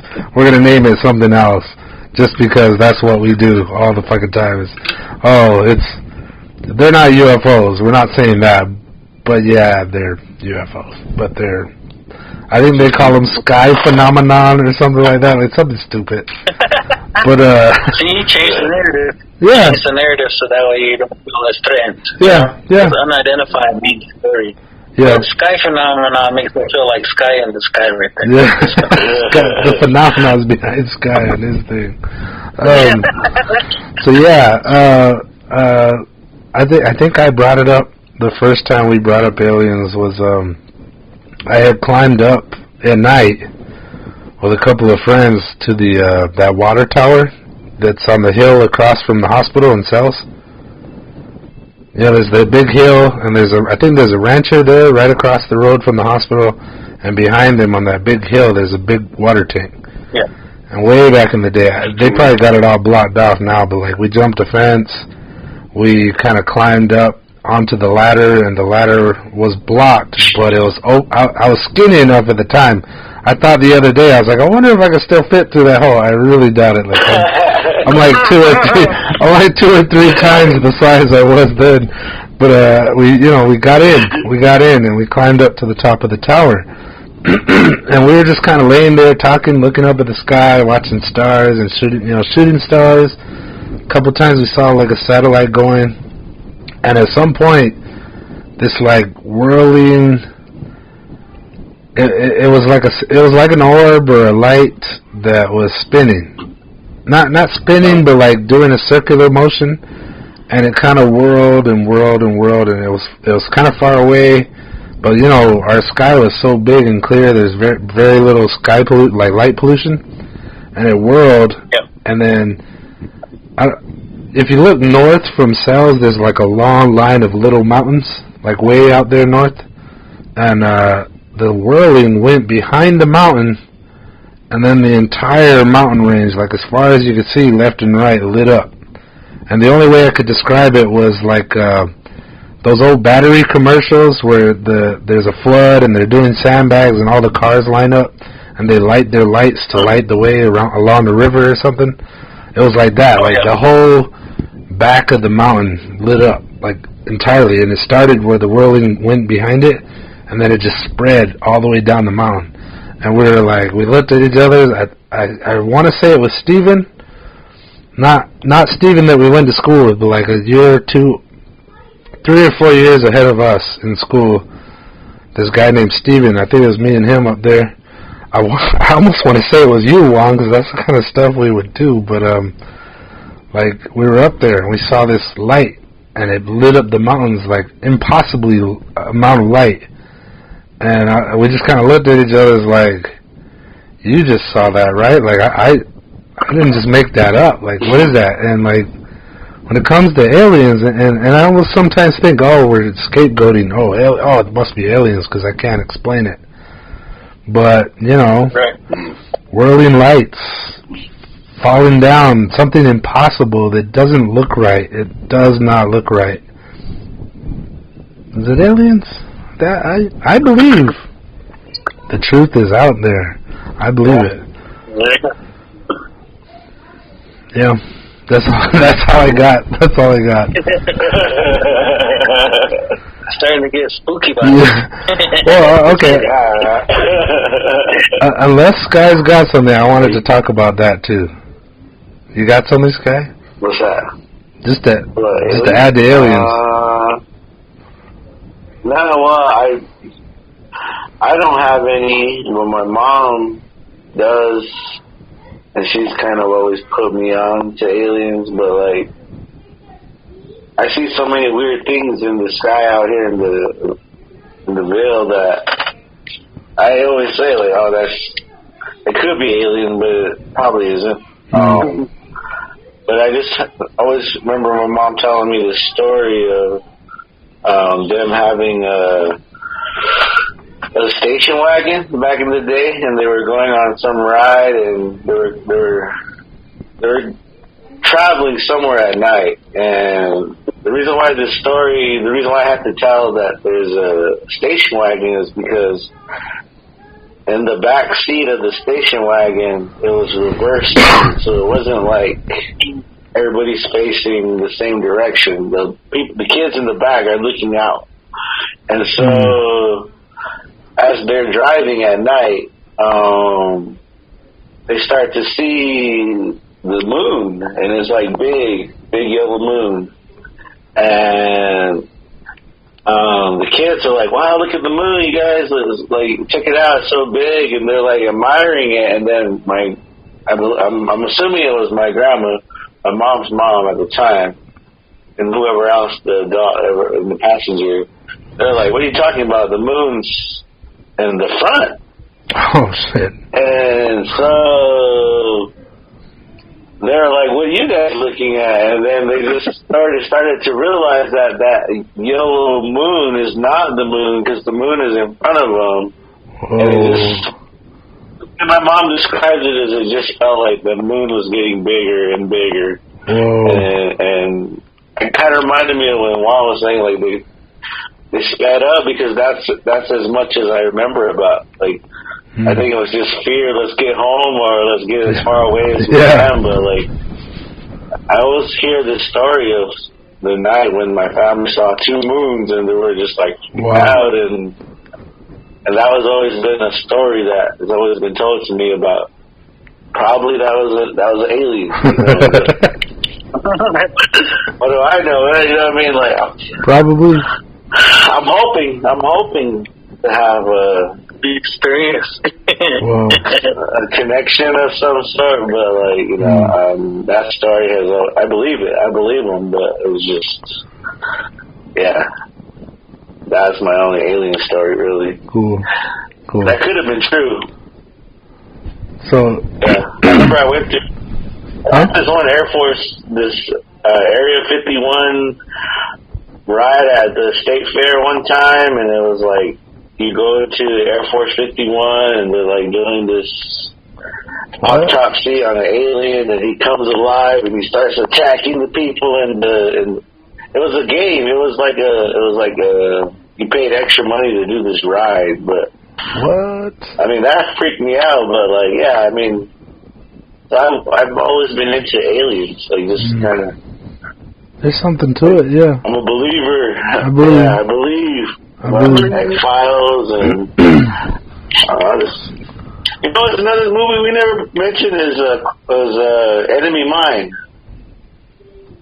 Enemy Mine. You ever watch that? I'm gonna have to add Enemy Mine with Dennis Quaid, and he's on I don't know, his ship breaks, and he's on a planet with another alien guy. And they hate each other at first, and then they kind of become friends, and they become close. Wow. Enemy Mine. They might even redid it, but I think it was an 80s film. It's going on my list. 1985. Nice. Good job. 1985. You never watched that? No, dude. It's going on my list right now. I'm writing it right now. Cool. Well, since I haven't seen it, Juan, have you seen it? No. Okay. I mean, you're gonna have to now. Watch it. We're gonna have to now. Put it on your list. I wanted to go back a little, and this will probably be closing this out or something. But first of all, just a tidbit, and I mentioned it on the podcast before, where you were talking about your kids finding religion on their own, and much like finding empowerment with Manson, I kind of found empowerment with religion. And it was when I was a little kid. We were living in that place behind the old high school, and Sky lived there too in the same apartment. And I remember walking to the end of the end of the driveway between all the houses, and the trash cans being in the back. And I was so terrified. Like, all I could do was say the name Jesus, like Jesus, Jesus, Jesus. And I was walking, and it gave me a little strength. And like, I knew nothing of religion. I still don't know very much about it. But I remember a time where I had found strength in just saying the name Jesus while I was walking in the dark to take the trash out. And I was saying, I probably was supposed to take it out during the day, but I always ended up out there at night. I was always out there at night. And then to talk about hoof man and all that, I still joke about that. Like, I'll be sitting outside and like drinking around the fire with my friends, and like, you know, they're not all living deep south like I am. So like, when I hear a noise or a noise that we can all hear, like sometimes I pick up stuff and I just start looking, and they're like, and I go quiet, and they all go quiet, and they start watching me, and I'm like, horseman's out there. You know, we'll hear some hoof beats in the bushes, and I'm like, horseman's out there. I still like to laugh about it, but it's that fear that you also brought up, Juan. Whether it's going down the rabbit hole and you start kind of like,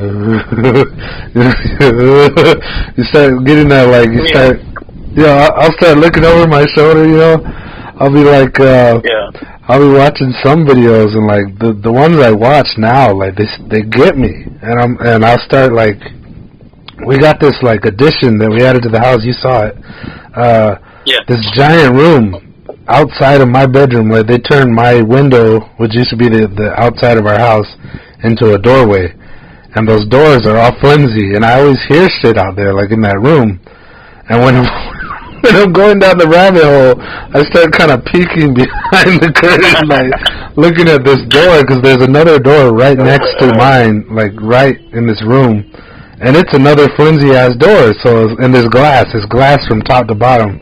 And I sit there and I look out that glass, and we got like a light right outside, so you can't see beyond the light. So it's this perfect setting for me to be completely terrified. I'm a grown-ass man. You are, Sky is. We're grown-ass men, but sometimes I get freaked out, and I start like looking over my shoulder. I start peeking behind the curtain, you know, or like I'll hear that sound and I'll go, should I go investigate that, or should I just kind of lock the door? So yeah, I like that you brought that up, the fear, or that twinge, you know, whatever it is. Like, I don't know if you want to describe how you feel, but I'm with you on that. And I go down some dark rabbit holes on YouTube. Like, you know, you watch one thing, and then you watch another thing, and then YouTube starts going, hey, you might like this too. And I've gone lost. I've gone deep. So, yeah. All right. Do you have something to add on that? No, go ahead. Sorry. No, I'm done. Oh, no, I was going to say, what I do now, I try to just do that, like, daylight hours. Let's get the lights on and the windows open. Yeah. That way I'm not, like, you know, starting to, my mind will definitely go into different things, too. Yeah. Because, like, there are points where, even, like, with TikTok, I don't know if you have a TikTok, Benji, but I know Sky does. So, like, it'll give you, like, videos, and then all of a sudden there's a freaking spooky-ass video of something that happened at a hotel or a hospital, and they're like, boom, and I'm like, I wish I didn't see that. It's like midnight, I'm trying to go to bed, and I just start getting into my own head about all of that. But the aliens thing, you know, or even the not supernatural, but like those things that cannot be explained, I guess. I hear you. Like, but even us and ourselves, I think just the stories that we heard, there was a purpose, but, you know, for the most part, hearing about some of those things is just scary. I mean, it's spooky, you know. You get little heebie-jeebies. Yes, heebie-jeebies. There you go, heebie-jeebies. Yeah, that's it. Okay. All right, unless Sky's got something, I think we're at a good stopping point here. You got something, Sky? About scary things? Heebie-jeebies or whatever. Yeah, I just remember just like the whistling, like someone whistles, don't whistle back. Have you heard that? You're kind of interacting with them, so they want you to whistle back so that you're initiating something. But I just remember some guy that was wandering, and if you heard him whistle, you had to leave, because if you whistle back, then he will follow you. And it would say that he would be standing on the telephone wires, on the electric wires. Whoa! And he would just be like hopping around and following you. Jesus!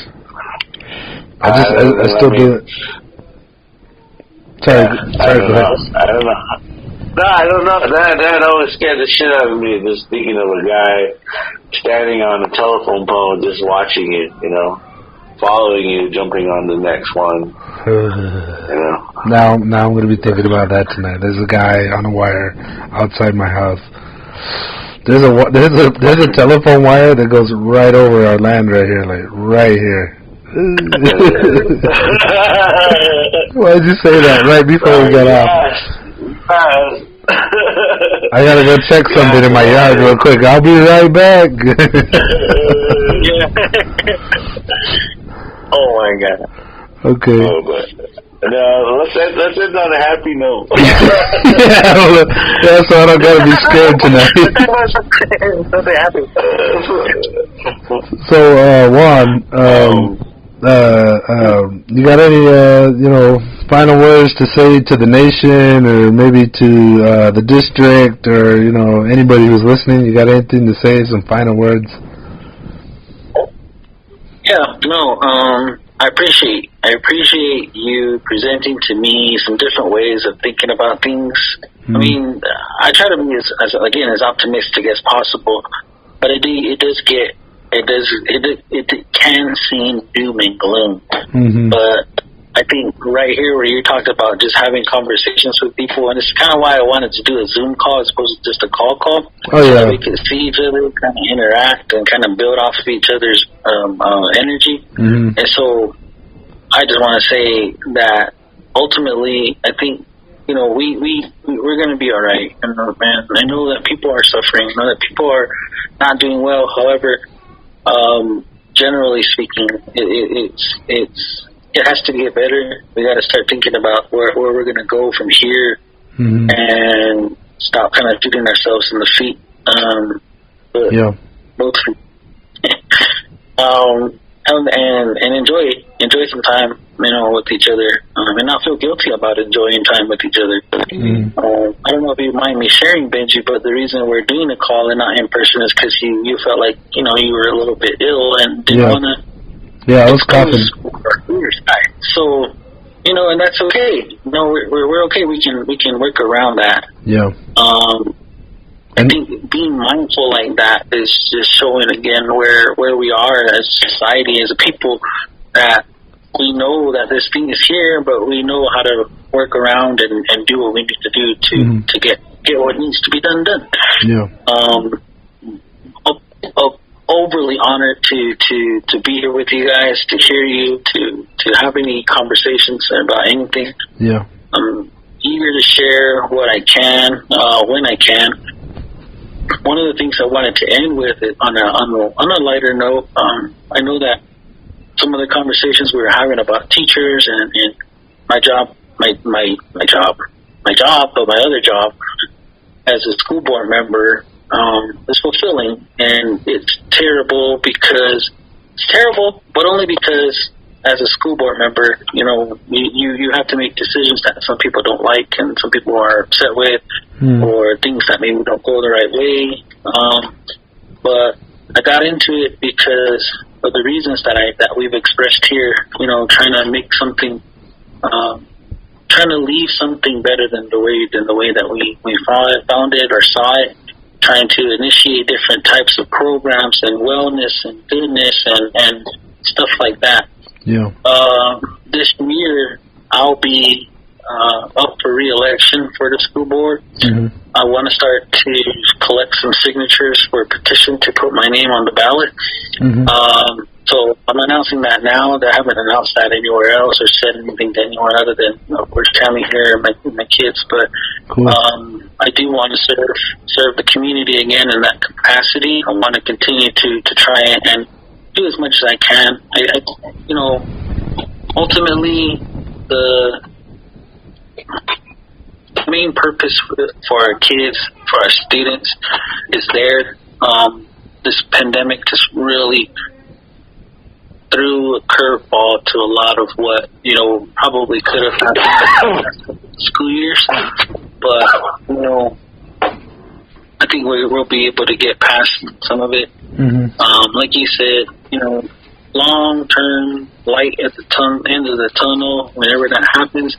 But I want to say that there's so many people that are putting forth the effort from the school standpoint to do everything absolutely possible to just educate our kids. And I want to say that I respect that. I want to say that our parents have had to do a lot because we essentially had to homeschool our kids because of the whole virtual setting and stuff like that. Mm-hmm. But, yeah, so I just wanted to leave with I'm very optimistic, very, very eager to continue to do that. And I will be circulating a couple petitions. I usually do that by myself and just kind of talk to people at the same time I'm getting their signatures. Mm-hmm. We have to do that before we actually get to the point of election, which will be in November. Okay. And then if we're elected, we'll be seated in January of 2023. Cool. So, that's what I wanted to come here. I wanted to have a conversation with you guys. And thank you again for letting me look at some things a little bit differently with you. Yeah. Some just shits and giggles about some of the stuff that's going on and really feel good. And I want you guys to know that we make people feel better. And that's how I feel now. Just having this conversation with Good. People from our other peers, our other people that we grew up with, people that influenced us, people that we idolized. Y'all are really, you guys. I want you guys to know that you're really doing a really good thing here, and I appreciate that. So cool. That'll be it. Thank you. Thank you. We're glad you're here, and I'm going to continue to extend an invitation to you. Anytime you want to come back, got something to say, or announce like you just did, we're here for you. This is really, this is your platform. This. Ultimately, I want this to become a platform for the nation, or our people, or people interested in our people, just a gathering point. Some place to save a point in time, either in our personal histories or in our history as a nation. And I'm glad you came on. I feel good. I feel better. And yeah, you're always welcome, Juan. Always. Thank you. Thank you, guys. Yeah. You good, Sky? Yeah. Come back. No, come back. And I think, the state of education is so, with everything up in the air, there's been a lot of different situations with how kids have adjusted to their education now. So, maybe somewhere down the line when you're free again, come back and we can talk more of the school settings, because I think that's been a challenge. But I think that's a whole other episode. But for sure, any kind of support you need, or any kind of help that we can provide, we just wish you all the best and more success, but also during the job of holding those positions and those seats where, like you say, you're making those tough decisions, and someone has to do it. So, we want to keep you energized and,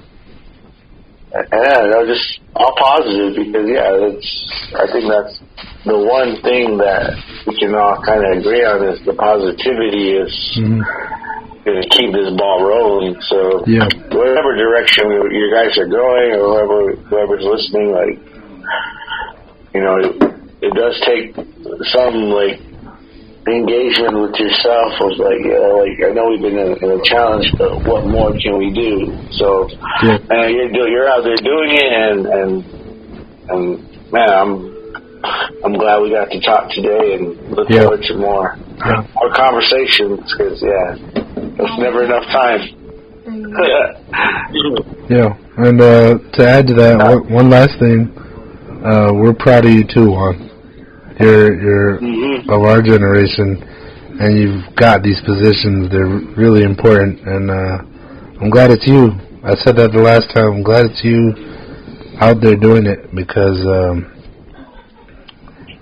new perspective, new eyes, and now it's been a tough road. Right when you got in, it's been a tough road, But hang in there. This thing, it may be with us from now on, but I'm glad you got a hand on the wheel too, and I'm proud of you, Juan, and hang in there. It's not. I know you know it. It's not all doom and gloom, but I'm sure facing the problems a lot, on a daily basis, or the time you put in there, it's it can get that way. So just stay positive, hang in there. You got this, and I hope you do get really elected. Okay. Thank you, Benji. All right. All right. Thank you, Sky. Thank you, guys. All right. Appreciate you. Nice. All right, everybody. This is another episode of the Natives in America podcast. Yeah, I got to remember the name. And you've heard it here on the Reservation Radio Network. So thanks for tuning in, everybody. All right, have a good night.